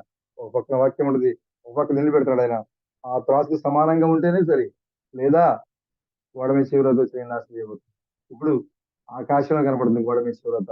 అదేంటి అంటే వాక్యము, సర్వసత్యము. ఆ సర్వసత్యం నువ్వు ఎరిగి ఉండాలంటే, ఆ మర్మం నువ్వు ఎరిగి ఉండాలంటే దేవుని జ్ఞానంతో నింపబడిన వాడు ఉండాలి. నువ్వు దేవుని జ్ఞానంతో నింపబడిన వాడు అయితే దేవుని మర్మాలు నీకోసమే. దేవుని మర్మాలు నీకోసమే. మా దైవ భక్తిని గురించిన మర్మము గొప్పది. దేవుడికి నువ్వు ఆరాధిస్తున్నావు అంటే, నిజ దేవుణ్ణి నువ్వు ఆరాధిస్తున్నావు అంటే, నిజవాక్యాన్ని నువ్వు వెంబడిస్తున్నావు అంటే, నీవు ఎరిగి ఉన్న మర్మము గొప్పది, చాలా గొప్పది. నువ్వు తెలుసుకున్న అన్ని మర్మాల్లో దైవ భక్తిని గురించిన మర్మము గొప్ప విషయం. నువ్వు ఆరాధించే భక్తి, నువ్వు దేవుడిని వెంబడించే విధానము, దేవుడిని నువ్వు పట్టుకున్న విధానము, ఇవన్నీ కూడా గొప్ప సంగతులు. ఇవన్నీ కూడా ఒకటి సహోదరుడా సహోదరి, ఈ లోక సంబంధంలో ఉన్న వాళ్ళందరితో సగం మన సంగతి చేయకూడదు. కానీ వాడు మనుషాత్మ కలిగిన వాళ్ళు మనిషి సంగతులు మాత్రమే వివేచిస్తారు. దేవుని సంగతుల్ని ఎగతాళి చేస్తారంట వాళ్ళు. వెరీ వెరీ మాటలుగా చూస్తారంట వాళ్ళు. దేవుని జ్ఞాన సంబంధంతో నింపబడిన వాడు, దేవుని సంబంధం అయిన వాడు దేవుని యొక్క సంగతులను గ్రహిస్తాడు. వాళ్ళకి పరలోక రాజ్య మర్మాలు. మనకి ఇప్పుడు మనం పరలోక రాజ్య మర్మాలు మనకి ఇవ్వబడి, ఎందుకంటే మనం క్రీస్తు యొక్క స్వభావాన్ని కలిగి ఉన్నాం, క్రీస్తు యొక్క మనస్సును మనం కలిగి ఉన్నాం. కాబట్టి మనము ఆ యొక్క దేవుని యొక్క మర్మాలు ఎదుట మన దేవుడు అనుగ్రహించాడు ఆయన. కాబట్టి ఈ చివరికాల సమయంలో నిజమైన దానిలుగా వచ్చి ప్రతి బెల్సెస్ యొక్క లెక్కను చూస్తున్నాడు ఆయన. ఎవరైతే అపవిత్రం తీసుకున్నారో, వాళ్ళ యొక్క ఆలోచనలు అపవిత్రం తీసుకున్నారో, వాళ్ళ శరీరాన్ని అపవిత్రం తీసుకున్నారో, వారి యొక్క క్రియలను అపవిత్రం తీసుకున్నారో, వారందరి లెక్కలను తేల్చడానికి మినిటికల్ పార్సిల్ ప్రతి దండన చూడడానికి వచ్చి నిజమైన దాని ఈ లోకానికి. కాబట్టి సహోదరులరా సహోదరులరా, మీరు ఆ గోడ మీద చివరతలో మీ పేరు మీద రాసే విధంగా మీ జీవితంలో ఉంచుకోవద్దు. పరిశుద్ధంగా మీరు ఉంచుకోండి. దేవుడు జగదుత్పత్తికి ముందుగానే ఆ మర్మాలు నీకు బయలుపరచాలని ముందుగా నిర్ణయించాడు ఆయన. కాబట్టి ఈ కాలంలో ఎంతమంది, ఎన్ని సంఘాలు, ఎంత గొప్ప పాస్టర్లు ఉన్నప్పటికీ కూడా ఎవరికి బయలుపరచబడని ఆ గొప్ప సంగతులు నీకే ఎందుకు బయలుపరుస్తుందంటే, ఇది గొర్రెపిల్ల యొక్క జీవ గ్రంథంలో లిఖించబడిన కార్యం ఇది. అందుకే మనం తెలుసుకోగలుగుతున్నాం. వీళ్ళందరికీ లోకస్తులు బ్రహ్మం ఎవరండి, మాకు అర్థం కావట్లా. మీకు అర్థం కాదు సోదరుడా, నీకేం అర్థమైంది బ్రదర్? ఎస్, నాకు అర్థమైంది. నేను జగదుత్పత్తికి ముందుగానే ఈ సంగతులు ఆయన ఎదిగాను అక్కడ. ఎవరైతే అక్కడ మనము ఆ సంగతులు ఎదిగి ఉన్నామో, ఇక్కడ ఆ సంగతులు మనం ఎదిగి ఉంటాము. అక్కడ మనం ఏ తలంపులు కలిగి ఉన్నాము, ఇక్కడ మనం అదే తలంపులు కలిగి ఉన్నాం. కాబట్టి ఆ తలంపులు కలిగి ఉన్నాము అనే ఆలోచన మనం పడుతున్నాం. కాబట్టి చూడండి, మా మనిషి యొక్క హృదయాన్ని చెప్పాలంటే ఎవరై ఉండాలి? దేవుడే ఉండాలి. మరి క్రీస్తు థామస్ ఇలా ఆలోచించవచ్చు అని ఆయన ఆలోచన చెప్పాలంటే నువ్వేమై ఉండాలి? నువ్వు దేవుడే ఉండాలి. నువ్వు దేవుడై ఉంటేనే ఆయన ఏం చెప్తున్నాడో నువ్వు ఆలోచించగలుగుతావు. ఇది సమస్య ఏం చెప్తున్నారు? ఇది దేవుని యొక్క తలంపులో దాయబడిన మర్మం ఇదే, ఇదే తలంపు అని చెప్తున్నారు కదా. యుగాలుగా దేవుని యొక్క తలంపులో ఉన్నది ఇదే అని చెప్పారు థామస్ గారు. ఒక మనిషిలో ఉన్న ఆలోచన చెప్పాలంటేనే వాక్యం కావాలి. మరి దేవుడి యొక్క హృదయాలు చెప్పాలంటే ఎవరు చెప్పగలుగుతారు? దేవుడైతే చెప్పగలుగుతాడు. కాబట్టి ఈ చివరికాల సమయంలో పంపబడినటువంటి ఈ యొక్క పరిశీలన వచ్చినటువంటి క్రిస్ థామస్ గారు ఆయన మామూలు వ్యక్తి కాదు, దేవుడే. ఆయన దేవుడే కాబట్టి దేవుని యొక్క తలంపులు ఏముందో ఏం చెప్పగలిగాడు. మనుషుల సంగతులు మనం చెప్పలేవు, దేవుడు చెప్పగలడు. మరి దేవుని తలంపులు చెప్పాలంటే దేవుడే చెప్పాలి. ఇప్పుడు ఆయన యుగాలుగా ఇదిగో దేవుని తలంపులో దాగబడింది ఇది, ఇదిగో ఈ యొక్క ప్రత్యక్ష గుడారమే ఆయన తలంపులో ఉన్నట్టు ప్లాన్ నమ్మునా. మనం ఇల్లు కట్టుకుంటేప్పుడు మనం ఏం చేస్తాం? ప్లాన్ వేసుకుంటాం. ఈ ప్లాన్ వేసుకుని ఇక్కడ కిటికీ పెట్టాలి, ఇది రూమ్ పెట్టాలి, ఇది బెడ్రూమ్, ఇది హాల్, ఇది కిచెన్, ఇది బాత్రూమ్ అని మనం ఎలాగైతే ప్లాన్ వేసుకుంటామో నమూనా, అలాగే ఈ ప్రత్యక్ష గుడారం అనేది ఏంటి? నమూనా. ఎప్పుడు నమూనా ఇది? దేవుని యొక్క తలంపులో ఉన్న నమూనా ఇది. ఈ తలంపులో ఉన్న నమూనాని ఎవరు గీశారు? మోషే ద్వారా దేవుడు ఆ గుడార రూపంలో గీయించాడు ఆయన. ఆ గుడార రూపంలో ఉన్నదాన్ని మనల్ని ఎవరు కంటిన్యూ చేశారు? పౌలు గారు మాట్లాడారు. ఆ పౌలు గారు చేసిందని క్రిస్ గారు వచ్చి వివరించారు. క్రిస్ థామస్ గారు ఏం చేశారు? దాన్ని పరిపూర్ణంగా మ్యాప్ వేసి, ఇదిగో ఇది ఏ దేనికి సమాంతరంగా ఉంది, 7 సంఖ్యలకు సమాంతరంగా ఉంది, గుడార దర్శనానికి సమాంతరంగా ఉంది, తలరాకి సమాంతరంగా ఉంది, దేనికి దానికి మ్యాప్ వేసి మొత్తం లైన్ చేసి చూపించాడు. ఎలా దేవునికి తలంపులో ఉందని ఎలా మ్యాచ్ చేయగలిగాడు? ఆయనే దేవుడు కాబట్టి ఆయన ఆలోచనలు ఎవరు చెప్పగలుగుతారు? ఆయనే చెప్పగలిగాడు. మరి ఈ చివరికాల సమయంలో మరి ఆయన ఆలోచనలు గ్రహించగలగాలంటే మనం కూడా ఏమై ఉండాలి? మనం కూడా ఆయన క్రీస్తు తలంపులు కలిగే వరమై ఉంటేనే ఆ మర్మాలు మనకు తెలుస్తాయి. కాబట్టి దేవుని యొక్క రాజ్య మర్మలు మనకు అనుగ్రహించబడే అర్థం ఏంటంటే, దేవుని మర్మము గొప్పదై ఉన్నది. ఆ గొప్పదై ఉన్న దేవుని మర్మము, దైవ భక్తికి కూర్చిన మర్మము. మనం అనుకుంటున్నాం, ఓ మేము నమ్మేసేవండి, క్రీస్తు దేవుడు నమ్ముతున్నామండి. లేదండి, ఇక అది మర్మం బయలుపరచబడింది. క్రీస్తు నామములో ప్రార్థించాలి అనే మర్మము నీకు బయలుపరచబడింది. అది గొప్ప మర్మం. క్రీస్తు ఆరాధించాలి అనేది గొప్ప మర్మం. ఆ మర్మం ఎవరికి బయలుపరచబడింది అంటే దేవుని ఆత్మ కలిగిన వారికి మాత్రమే బయలుపరచబడింది. కాబట్టి ఈ రాత్రికాల సమయంలో సహోదరులు, మరి ఉన్న బ్రదరు, సాగర్ బ్రదరు, సిస్టరు ఈ సత్యాన్ని అంగీకరించి ఈ రాత్రికాల సమయంలో ఇంతగా మరి ఉదయం నుంచి సాయంత్రం వరకు ఉపవాసం ఉండి ఎప్పుడు 11, 12 అయిపోయినా కూడా ఇంత ఆసక్తిగా ఉండగల కారణం ఏంటంటే వారిలో ఏదో కేక పెడతా ఉంది. ఏంటంటే వాక్యం. ఆ వాక్యం దేవుడు పట్టుకోవాలి. మాలో వాక్యం ఉంది. ఆ వాక్యం ఎక్కడ ఉందో ఎతకాలి. మాలో దేవుడు ఉన్నాడు. ఆ దేవుడు ఎక్కడ ఉన్నాడో వెతకాలి. అలా అల్లం పిలిచినట్టుగా దేవుడు మరలా దేవుడిని పిలుస్తున్నారు. అంతే కదా. ఆ యొక్క రాత్రికాల సమయంలో రాహాబు ఇంటికి ఆ వేగుల వారు వెళ్ళారు. వెళ్ళి ఏం చేశారు? అక్కడ కూర్చొని తెల్లారులతో వర్తమానం మాట్లాడి తెల్లారగంటలు దిగి ఆమె ఇంటికి విడిచిపెట్టి వెళ్ళిపోయారు. తర్వాత ఎప్పుడైతే వాళ్ళు మరలా ఇరుకులోకి వచ్చారో యెహోషువ అంటాడు, మర్చిపోలే యెహోషువ పాడించారు కదా, ఇదిగో మీ ఇద్దరండి మళ్ళీ వాళ్ళిద్దరే పిలిచాడు. ఎవరైతే వెళ్ళి రాహాబు గురించి వర్తమానం చెప్పారో మళ్ళా ఇద్దరిని పిలిచి అన్నాడు యెహోషువ, ఇదిగో మీరు మాట చేశారు కదా, వెళ్ళి ఆ స్త్రీని మరి వాళ్ళ కుటుంబాన్ని మీరు బయటికి పిలవండి. మరలా వీళ్ళిద్దరు ఆ ఇద్దరు వేగులు వారు వెళ్ళి ఆ రాహాబు దగ్గరికి వెళ్ళి మాట్లాడి వాళ్ళ దాంట్లో తీసుకొచ్చి అన్య జనాంగంలో ఉండాల్సింది ఇక రాహాబు వేశ్య. ఓ ఆ చనిపోయే ఎరుకు జనాభాలో ఉండాల్సింది ఇక రాహాబు వేశ్య. ఎప్పుడైతే వేగుల వారిని తెలుసుకొని ఆ వర్తమానం నిజమని నమ్మి యెహోవా నిజమైన దేవుడిని అంగీకరించిందో చనిపోవలసిన రాహాబు వేశ్య ఎక్కడికి వెళ్ళింది అంటే ఇశ్రాయేల్ యొక్క సైన్యాధ్యక్షుడి భారీగా మారిపోయింది. చనిపోవలసిన ఒక రాహాబు వేశ్య ఇజ్రాయేల్ దేశంలో ఒక సైన్య అధ్యక్షుడికి భారీ అయిపోయింది. ఆ సైన్య అధ్యక్షుడు సల్మాను. ఆ సల్మాను రాహాబుని చేసుకున్నాడు ప్రేమించి. ఆ రాహాబుకి సల్మాన్ పుట్టిన వాడే బోయాజు. బోయాజు నుంచి యెషయా వచ్చాడు. యెషయా నుంచి దావీదు వచ్చాడు. దావీదు నుంచి సొలొమోను వచ్చాడు. సొలొమోను నుంచి యోసేపు వచ్చాడు. యోసేపు నుంచి యేసుక్రీస్తు వచ్చాడు. ఇప్పుడు రాహాబు వేసే సంతానం నుంచి ఎవరు వచ్చారు? యేసుక్రీస్తు వచ్చాడు. యేసుక్రీస్తు తర్వాత ఆత్మ సంబంధమైన వారసులుగా మనం దాని వచ్చాం. ఇప్పుడు మనం కూడా ఎవరి సంతానము? రాహాబు సంతానమే. మనం కూడా రాహాబు సంతానమే. రాహాబు ఏం చేసింది? రాత్రివేళ సమయంలో వేగులు వారిని ఆహ్వానించింది ఇంట్లోకి. కూర్చొని వర్తమానంగా నమ్మింది. ఒక అన్నిరలామె దేవుణ్ణి ఎరగని ఒక అన్నిరలామె ఎప్పుడైతే ఇద్దరు వర్తమానంగా ఇంట్లోకి వచ్చారో కూర్చోబెట్టి వర్తమానం విని ఆమె చెబుతోంది, సహోదరులారా మీ దేవుడి సంగతి నాకు తెలుసు, నేను విన్నాను, ఖచ్చితంగా మీరు జయం పొందుతారు. మీ దేవుని భయం చేత, మీ ఇజ్రాయెల్ భయం చేత మరి చుట్టుపక్కల దేశం అందరి యొక్క హృదయాలు చెడిపోయి ఉన్నాయి. అందరూ భయంతో ఉన్నారు. కాబట్టి మీరు ఖచ్చితంగా మా దేశాన్ని మీరు స్వాధీనపరుచుకుంటారు. చూసారా ఆ స్త్రీ చెప్తోంది, తల్లిరాలు క్రీస్తుని ఎరిగిన ఒక స్త్రీ ఆ దేవుని యొక్క గొప్పతనం గురించి చెప్తున్నప్పుడు ఆమె ఇజ్రాయిల్ ఉన్నతమైన స్థానానికి వెళ్ళిపోయింది. కాబట్టి ఈ రాత్రి కాల సమయంలో మన సహోదరి పవన్ చేస్తూ నిజంగా ఆ క్రీస్తు తామస్ అనే దేవుని కుమారుని యొక్క సందేశాన్ని ఈ రాత్రి కాల సమయంలో ఆమె ఆహ్వానించింది. ఇల్లు కూర్చొని వర్తమానం వింటూ ఉంది. ఆమె ఏ వర్తమానం అయితే నమ్ముతూ ఉందో, ఏ వర్తమానం అయితే నిజమని ఆమె సాక్ష్యం ఇస్తూ ఉందో, ఆ వర్తమానమే ఈ యొక్క ఎరుకు అనే ఈ లోకం నుంచి, తీర్పు పడబోయే ఈ లోకం నుంచి ముందుగానే మరణం లేకుండా ఆ యొక్క రాహాబు వేసే విధంగా అయితే మరణం నుంచి తప్పించబడి ఒక ఉన్నతమైన స్థితికి మరి వెళ్ళిందో ఆమె, అలాగే మనము కూడా ఈ లోక నాశనానికి వెళ్ళే ముందుగానే ఈ యొక్క లోకం చనిపోతూ ఉంటే మరణం లేకుండా మనము తప్పించబడి ఒక ఉన్నతమైన స్థితికి మనం వెళ్ళిపోబోతున్నాం. నిజమైన రాహాబు యొక్క కార్యము మన జీవితంలో జరగబోతుంది. ఇప్పుడు కేవలము ఆ యెహోషువ పంపినటువంటి యొక్క వేగుల వారి యొక్క సందేశాన్ని ఆమె నమ్మడం ద్వారా మాత్రమే. కాబట్టి ఈ యొక్క రాత్రికాల సమయంలో ఆ యెహోషువ ద్వారా పంపబడినటువంటి పరిశుద్ధాత్మ, యెహోషువ అనగా ఎవరు? పరిశుద్ధాత్మ. ఆ పరిశుద్ధాత్మ ద్వారా పంపబడిన ఈ వర్తమానాన్ని మన గృహాల్లో మనం చేసుకోవడం ద్వారా, మనం అంగీకరించడం ద్వారా, ఆ దేవుని మనం వెంబడించడం ద్వారా మనము కూడా ఎరుకో ప్రజలతో పాటు మనం చనిపోవట్లే, మరణం లేని వారిగా మనము ఎత్తబడిపోతున్నాము. నిజమైన గుంపులో మనకు కలుస్తున్నాం వెళ్ళి. కాబట్టి ఈ సహోదరి మరి బిడ్డల్ని అందరూ కూడా దేవుడు ఆ విధంగా దీవించాలని, ఆ వేగుల వారి యొక్క సందేశాన్ని ఆమె మరింతగా తెలుసుకొని మరింతగా విశ్వాసంతో ఎవరు ఎలాంటి మరి గరిబిలు తీసుకొచ్చినప్పటికీ కూడా చంచల మనస్కులు కాకుండా స్థిరమైన పునాది మీద నిలబడిన వారిగా మరి వాక్యంతో వాళ్ళు స్థిరంగా నిలబడి ఆ రాహాబు వేశ్య మరణం నుంచి తప్పించబడి ఆమె ఏ విధంగా అయితే ఆమె ఎత్తబడి ఉన్నతమైన స్థితిలోకి వెళ్ళిందో అలాగే సహోదరు ఈ కుటుంబం కూడా మరి మరణం నుంచి, వ్యాధుల నుంచి, సమస్యల నుంచి, కన్నిటి నుంచి, దుఃఖాల నుంచి, వీటన్నిటి నుంచి తప్పించబడి ఒక ఉన్నతమైన స్థితికి ఎదగాలని, వాళ్ళు కూడా ఆ విధంగా మారాలని మనస్ఫూర్తిగా నేను దేవుని కోరుకుంటున్నాను.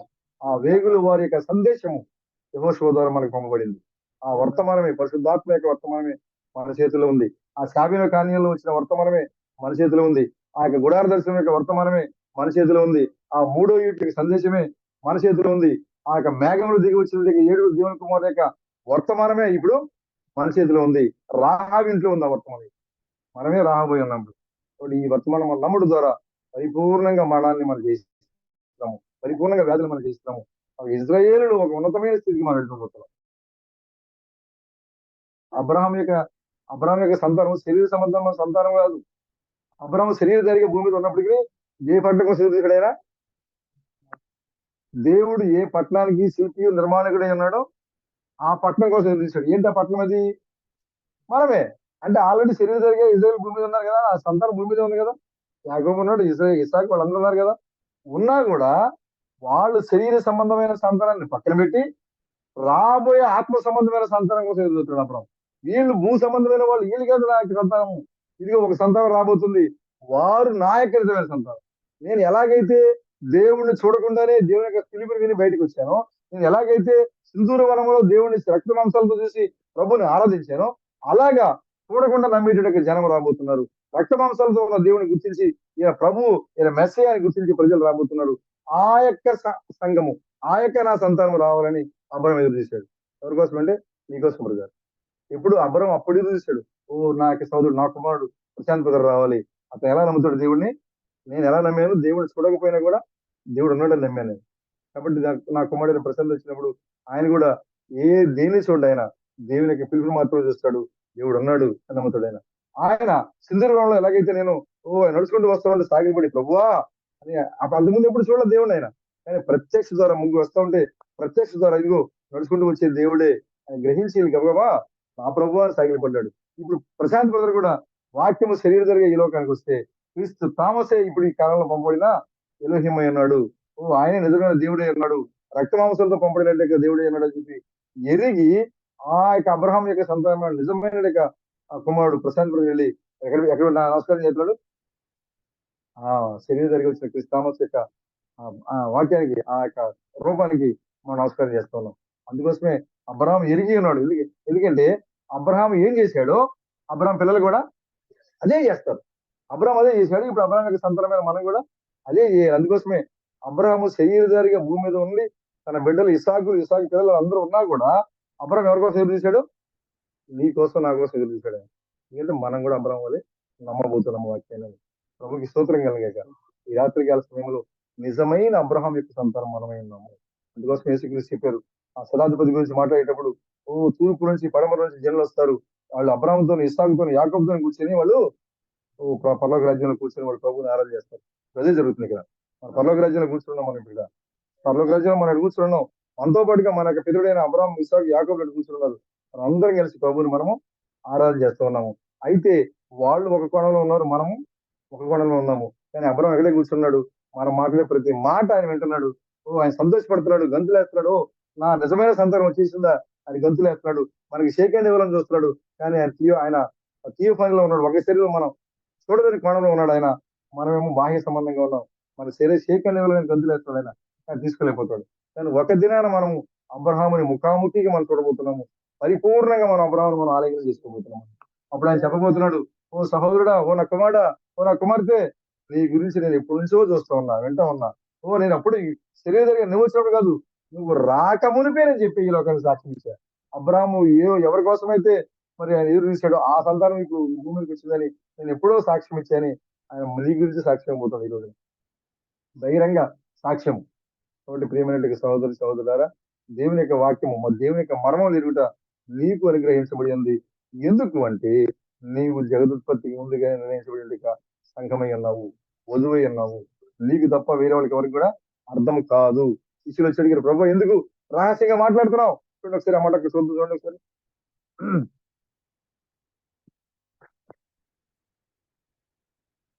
మార్క్స్ వార్త 4వ అధ్యాయం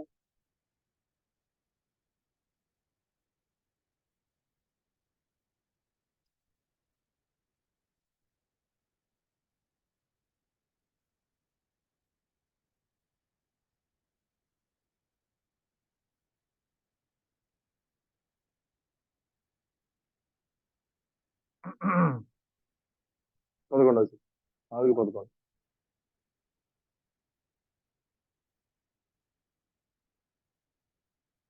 ఉమ్, 11. అందుకైనా దేవుని మర్మములు తెలుసుకుంటా.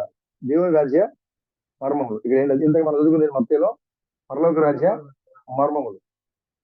దేవుని రాజ్యం గురించి చెప్పేటప్పుడు వాళ్ళకి మర్మమే, పరలోక రాజ్యం గురించి చెప్పేటప్పుడు కూడా ఈ కాలంలో కూడా మర్మంగానే ఇచ్చాడు దేవుడు. దేవుని రాజ్య మర్మములు ఎదుగుట తెలుసుకుంటా మీకు అనుగ్రహించబడి ఉన్నది. కానీ వెలుపలుండి వారికి వెలుపలుండి వారు ఒకవేళ దేవుని వైపు తిరిగి పాప క్షమాపణ పొందుదురని వారి చూచుటకైతే చూచియు కనుగొనకయు వినుటకైతే వినియు గ్రహింపయు ఉంటకు అన్నియు ఉపమానముగా వారికి బోధించబడుచున్నదని వారితో చెప్పాం. మరియు ఈ ఉపమానము మీకు తెలియలేదా? చూడండి, వాళ్ళు అడిగితే కూడా చెప్పట్లా, కానీ వీళ్ళు ఏమన్నారు, మీకు నేను చెప్పిన ఉపమానం మీకు అర్థం కాలేదా అని మళ్ళా వాళ్ళకి అర్థమయ్యేలాగా లోపల కూర్చోబెట్టిస్తారు. బయట జనం అందరి ముందు ఏమంటాడు, ఉపమానం విత్తనాలు వేసాడు దేవుడు, కొన్ని ఏమో నేల పడ్డాయి, కొన్ని ఏమో రాళ్ళ మీద పడ్డాయి, కొన్ని ముళ్ళ పొదల్లో పడ్డాయి, కొన్ని ఏమో దారిలో పడ్డాయి అని చెప్పారు. వాళ్ళకి ఎవరికి అర్థం కాల, ఏంటి అని ఎవరు చెప్పారు అనుకున్నారు. లోపలికి వచ్చిన తర్వాత అడిగాడు, మీకు అర్థమైందా? లేదు ప్రభు, మాకు అర్థం కాలేదు ప్రభు. అయ్యో మీకు అర్థం కాలేదా? మరి ఎందుకు అక్కడ నువ్వు రహస్యంగా ఉపమానంగా బోధించావు అంటే అప్పుడు చెప్తారు, ఉపమానంగా కాకుండా డైరెక్ట్ గా బోధిస్తే అక్కడ పరలోకానికి రాకూడదు ప్రజలు ఉన్నారు అక్కడ. వాళ్ళు పరలోకం రాకూడదు నేను చెప్పాను అనుకో, వాళ్ళకి అర్థమైపోతుంది. వాళ్ళకి అర్థమైపోయింది అనుకో, వాళ్ళు పాపక్షేమలో పోతారు. వాళ్ళు పాపక్షేమలో పోతే వాళ్ళు ఎక్కడికి వస్తారు? లోపలికి వస్తారు. కానీ వాళ్ళు రాకూడదు. వాళ్ళు రాకూడదు కాబట్టి నేనేం చేస్తున్నాను, పరమయుక్తంగా బోధిస్తున్నాను. అందుకోసం అర్థం కాకుండా బోధిస్తున్నా. లోపలికి వచ్చిన తర్వాత ఏం చేస్తాడు ఆయన, మళ్ళీ మళ్ళీ వివరంగా మాట్లాడతాను. నేను అక్కడ చెప్పింది నీకు అర్థమైందో, విత్తనాలు ఎక్కడ బండి బండ మీద, ఏంట బండ విశ్వాసం మీద. ఒక విశ్వాసం పరలోకంలోకి వస్తాడు, వాక్యం తెలుసుకుంటాడు. కానీ అతను భూమి లోపలికి వెళ్ళడానికి భూమి లేదు, మట్టి లేదు కాబట్టి నీ వేరు లోపలికి బండ మీద వెళ్ళలేకపోతుంది కాబట్టి తిరగలేకపోతుంది. నీకు అన్నీ వస్తున్నాయి, నీకు ఆటంకాలే వస్తాయి, విశ్వాసం వెళ్ళలేకపోతుంది. అని అర్థం. అది ముళ్ళ పొదలో పడింది, విత్తనం చక్కగా పెరిగింది, కానీ ఎదగడానికి దాని ముళ్ళ పొదలు దాన్ని ఎదగలేకుండా తీసేస్తున్నాయి. ఐక్య విషయాలు నీకున్న అది చేయాలి, ఇది చేయాలి, అలా ఉండాలి, ఎలా ఉండాలి, అది ఇది అని నేను విశ్వాసం ఎదగకుండా, సంఘం ఎదగకుండా నేను నొక్కేస్తున్నాయి. ఈ భావం అంతా ఎవరు చెప్పాడైనా? శిష్యులతో మాట్లాడాడు లోపలికి వచ్చింది. మిగతా వాళ్ళందరికీ ఉపమానంగా చెప్పాడు ఆయన, అర్థం కాకుండా చెప్పాడు ఆయన. అలాగే దేవుడు ఈ యొక్క ఉరుముల రహస్యము, ముద్రల యొక్క రహస్యము, సంఘాల గురించి, దేవుని యొక్క మర్మం గురించి ఇవన్నీ కూడా ఈ లోకానికి అమెరికాలో బహిరంగంగా మాట్లాడాడు, కానీ ఎవరు దాన్ని గ్రహించాల. అమెరికాలో ముద్రల పాల్గొట్టాడు దేవుడు, ఉరుముల గురించి మాట్లాడాడు దేవుడు, గుడార దర్శనం మూడింటి గురించి మాట్లాడాను, కానీ ఎవరికి కూడా అవి అర్థం కాల. కానీ గుడారము మళ్ళీ లోపలికి వచ్చాం మనం ఇప్పుడు రెండోసారి. అమెరికా నుంచి మళ్ళీ ఇక్కడికి వచ్చారు. మీకు అమెరికాలో చెప్పింది అర్థమైందా? ఉరుములు మీకు అర్థమైందా? ముద్రలు మీకు అర్థమైందా? లేదు ప్రభు, మాకేం అర్థం కాలేదు. ఇదిగో ఉరుములు అంటే BRANHAM ఇది అని. ఇప్పుడు మరలా ఈ గుడారం ఎక్కడ, ఈ గుడారం ఇది ఇండియా. థామస్ అనే వ్యక్తి వచ్చి మళ్ళీ అమెరికా నుంచి ఆయన దిగొచ్చి అక్కడ ఉపమానంగా మాట్లాడిన ఆయన మళ్ళీ మన దగ్గరికి వచ్చి గుడారంలో కూర్చోబెట్టి వాటన్నిటినీ మళ్ళీ విశదీకరిస్తున్నాడు మనకి. ముద్రలు అంటే ఏంటి, ఉరుములు అంటే ఏంటి. మిగతా వాళ్ళకేమో ఉపమానంగా చెప్పాడు ఇక్కడ, వాళ్ళకి అర్థం కాలేదు కాబట్టి వాళ్ళు ఇంకా ముద్రలు పగలగొట్టబడ్డాయి, ముద్రలన్న సంఘాలన్నా దేవుని ముద్రలన్న అందరూ ఒకటే అని అందరూ అనుకుంటారు అక్కడ. కానీ మనకు వచ్చి ఏం చెప్తున్నాడు, ముద్రలు వేరు, ఉరుములు వేరు, దేవుని కుమారులు వేరు, 7 సంఘ దూతలు వేరు, 3వ విడుపు వేరు, గుడార దర్శనం వేరు. ఇవన్నీ కూడా జరగవలసిన కార్యాలు. ఇవన్నీ చెప్పడానికి 7వ దూత రాబోతున్నారు. ఆ మర్మం చెప్పడానికి ఆయన రాబోతున్నాడు. ఇక ఆ యొక్క వ్యక్తి ఇక 7వ దూత. ఈ 7వ దూత భూ సంబంధమైన దూత కాదు. ఈ 7వ దూత నిత్యత్వం నుంచి ఎగిరి వచ్చిన, ఆ మేఘలో వచ్చిన 7వ దూత. ఇవన్నీ మనకి ఎప్పుడు చెప్తారంటే అక్కడ రహస్యంగా బోధించిన ఆయనే ఇక్కడికి వచ్చి బహిరంగంగా మాట్లాడుతున్నాడు. గదిలో కూర్చోబెట్టి మనతో మాట్లాడుతున్నాడు. ఇప్పుడు అర్థం, గుడార దర్శనం, గుడారంలో తీసుకెళ్లి మనకి మొత్తం అన్ని మనకి మాట్లాడుతున్నాడు. కోల్పోయిన అవయవాలు పొందుకోవడం అర్థం ఏంటంటే, మనం ఏ సరైన వాక్యం లేకుండా అంగవైకల్యంతో ఉన్నాం మనం ఆత్మీయంగా. ఎప్పుడైతే అలాంటి పరిపూర్ణమైన వాక్యాన్ని మనకు బోధిస్తున్నాడో, పరిపూర్ణమైన మానవులుగా మనం తయారైపోతున్నాం. ఒక పరిపూర్ణమైన కుమార్తెగా మనం రెడీ అయిపోయి ఆ గుడారం నుంచి మనం బయటకు వస్తున్నాం. పరిపూర్ణమైన విశ్వాసులుగా, పరిపూర్ణమైన క్రీస్తులుగా, పరిపూర్ణమైన దేవుని కుమారులుగా మారిపోతున్నాం మనం ఆ గుడారంలోకి వెళ్ళి. కాబట్టి ఆ నిజమైన యొక్క ఆ గుడార దర్శనం, నిజమైన ఆ గుడారం యొక్క వర్తమానం ఇప్పుడు జరుగుతోంది. ఆ వేగుల వారు ఇప్పుడు మన దగ్గరికి వచ్చారు కాబట్టి థామస్ అనే వర్తమానము, ఆ వర్తమానికి దగ్గరికి పంపడిన ఆ వర్తమానమే, పరిశుద్ధాత్మ చేత పంపడిన ఆ వర్తమానమే మన ఇంట్లో ఇప్పుడు మరి ఉంది. కాబట్టి ఎవరైతే ఆ వర్తమానాన్ని ఆహ్వానిస్తున్నారో, ఆ వర్తమానాన్ని నమ్ముతున్నారో, ఆ వర్తమానం నిజమని వెంబడిస్తూ ఉన్నారో, వారు ఆ రాహబు వేసి తప్పించబడినట్లుగా మరణం నుంచి తప్పించబడి ఉన్నతమైన స్థితికి వెళ్ళిపోతారు. కాబట్టి మరి ఈ కుటుంబం ఆ విధంగా రాహబు వలె ఒక ఉన్నతమైన స్థితిని, జీవితాన్ని మరి చూడడానికి మనం రాహబు జీవితం అసహ్యం. అందరూ ఇదేంటి ఇలాంటి అనుకున్నారు. కానీ అమ్మో మేము పరిశుద్ధులము, మాకు ఎంత నీతి ఉంది అనుకున్న వాళ్ళందరూ ఏమైపోయారు, ఎరుకలో చచ్చిపోయారు. సో ఈమె మంచిది కాదు, ఈమె అసలు చెడ్డది అనుకున్న వాళ్ళు చివరి నిమిషంలో మారవలసి వచ్చింది. అయ్యో ఆ దేవుడు గొప్ప దేవుడు కదా, మా ఇంటికి వర్తమానికలు పంపించాడు కదా అని నమ్మిన రాహబు వేష నీతిమంతురాలుగా మార్చబడింది. మరణం లేక నిలిపోయి ఉన్నతంగా సైన్యాధ్యక్షుడి భారీగా మారిపోయింది. కాబట్టి మనల్ని కూడా ఈ లోకంలో ఎలాంటి మంచి పేర్లు మనకి ఎటువైపు చూసినా కూడా అన్ని చెడ్డ పేర్లు, అన్ని మనం చూసి ఎగతాలు చేసేవాళ్ళే, అవమానించేవాళ్ళే. ఆస్తులు లేవు, అంతస్తులు లేవు, బిల్డింగులు లేవు, ఇంకెలాంటి మనకి గొప్ప గొప్ప ఏమి లేవు మనకి ఇక్కడ. కానీ మన దగ్గర ఉన్నది ఒకే ఒకటి ఏంటంటే విలువైన వాక్యం మన దగ్గర ఉంది. కాబట్టి ఆ విలువైన ఆ వాక్యము మనల్ని ఏం చేస్తుందంటే ఈ లోకంలో ఉన్న వారందరిలోంచి వేరు చేస్తాం అన్నమాట. కాబట్టి ఈ రాత్రి సమయంలో మనకి సహోదరుడు సహోదరి మరి బిడ్డలు అందరూ కూడా ఆ యొక్క వర్తమానం చేత రాహాబు వలె ఎగిరి మరణములు ఉన్న ప్రాంతం నుంచి ఎగిరి మరణము లేని ఆ యొక్క గుంపులోనికి వెళ్లే వారికి ఉండడానికి కూడా దేవుడు కృపనివ్వాలని, అదేవిధంగా ఇప్పటివరకు ఊపిరితో ఉన్నటువంటి ప్రదర్శన సహోదరులు రతీష్ గారు, రమేష్ గారు, ఇంకా ఆన్లైన్ లో ఉన్న మా యొక్క ప్రదర్శన సహోదరులు అందరూ కూడా దేవుడు మరి దీవించి పరలోక రాజ్య మర్మములు ఎరిగే ప్రజలుగా మార్చాలని, దేవుని మనసు కలిగిన ప్రజలుగా వాళ్ళు ఉండాలని, దేవుని ఆత్మలో దేవుని యొక్క సంగతులను గ్రహించి ఆత్మ వారిలో ఉండాలని నేను మనస్ఫూర్తిగా మరి దేవుని కోరుకుంటున్నాను. వాళ్ళందరూ కూడా విశ్వాసులుగా ఉండాలని నేను కోరుకుంటున్నాను. దేవుడు ఇచ్చిన మాట దీవించిన ఆమె ప్రార్థన చేసుకున్నాం. మన మధ్యలో ఉన్న సతీష్ గారితో ప్రార్థన చేస్తున్నాం.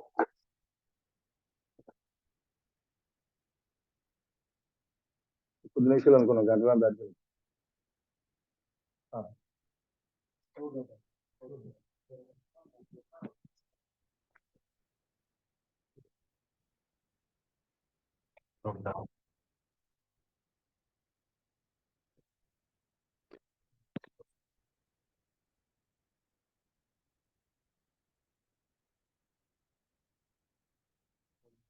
ఒకసారి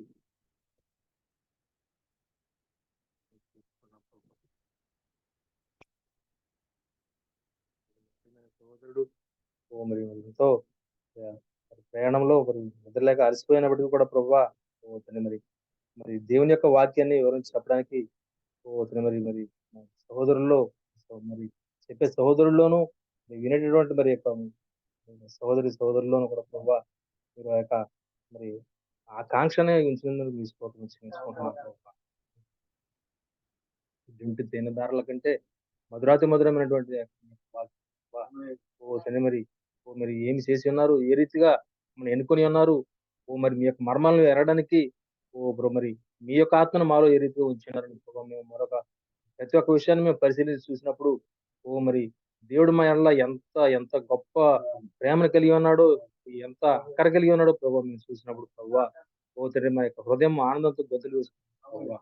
తండ్రి మరి సంతోషమైన సమయంలో ప్రభు మరి మేము మరింత ఎక్కువగా మరి మీ ఎడల భయభక్తులు కలిగి ప్రభు మరి వణుకును అణకును కలిగి ప్రభు మరి మీరు మమ్మల్ని ఎంతగా ప్రేమించినారో ప్రభువా మేము కూడా మిమ్మల్ని అంతగా ప్రేమించి ప్రభు మరి మరి మీ ఎడల మరింతగా నిశ్చేతను కలిగి పూర్తిగా వాక్యానికి మేము అప్పగించుకొని ఈ సమయానికి తండ్రి మమ్మల్ని ఈ లోకానికి ఎందుకు పంపించాడో మరి మా యొక్క కార్యం ఏమిటి ఈ లోకంలో, మేము ఏమి చేసి తండ్రిని మహిమపరచవలసినామని మేము గ్రహించి ప్రభా ప్రతి విషయంలోనూ మరి లోకమైనటువంటి వాటికి మేము వైపు తిరగకుండా మరి మా తండ్రిని ఏ రీతిగా మహిమపరచాలని మేము ఆలోచించుకుంటూ మేము ముందు సాగడం మా సహాయం మరి ఎవరైనటువంటి బిడ్డలు మరి సాగర్ బ్రదరు, మున్నా బ్రదరు, మరి సిస్టరు, మరి చోట అనేక మంది మరి మరి అన్యులు లాంటి వాళ్ళ మధ్య మరి బంధువులైనప్పటికీ మరి అన్యులు లాంటి వాళ్ళ మధ్య జీవిస్తుండగా ప్రభావ వదిలి మరి యొక్క పరసమైనటువంటి నిత్య జీవమైనటువంటి ఆ యొక్క వాక్యాన్ని మీరు ఆచరించినారు తండ్రి. ఈ చోటలో మరి మరి మరి ఎవరు కూడా ఈ గడి యొక్క వర్తమానములను విశ్వసించినటువంటి ఒక ప్రజల మధ్య ప్రభావ మరి వారి యొక్క పోరాటాన్ని వారు కొనసాగిస్తూ ఉండగా మరి దేవుని యొక్క కుమారులు కుమార్తెలుగా ఈ యొక్క చోట ప్రభావ మరి వారి యొక్క పోరాటాన్ని వారు సాగిస్తుండగా ప్రభావ మరి ప్రతి వారికి మీరు తోడుగా ఉన్న ప్రభావ ఇటువంటి ఇబ్బందులు, కష్టాలు, నిందలు, అవమానాలు అనుభవించినప్పటికీ కూడా అనుభవించాల్సి వచ్చినప్పటికీ మేము పొందబోయే పౌలు గారు చెప్పినట్లుగా ఈ యొక్క మేము పొందబోయే ఆ యొక్క మహిమ ముందు ఈ యొక్క చిన్నపాటి శ్రమల అవమానాలు అల్పముగానే మేము చూసుకొని చెప్పినట్టుగా ప్రభావ మరి దాన్ని సహించుకుంటూ ఎదుర్కొంటూ మరి మరి వాళ్ళ ప్రతి ప్రవర్తన ద్వారా సాతానికి అవమానము క్రీస్తు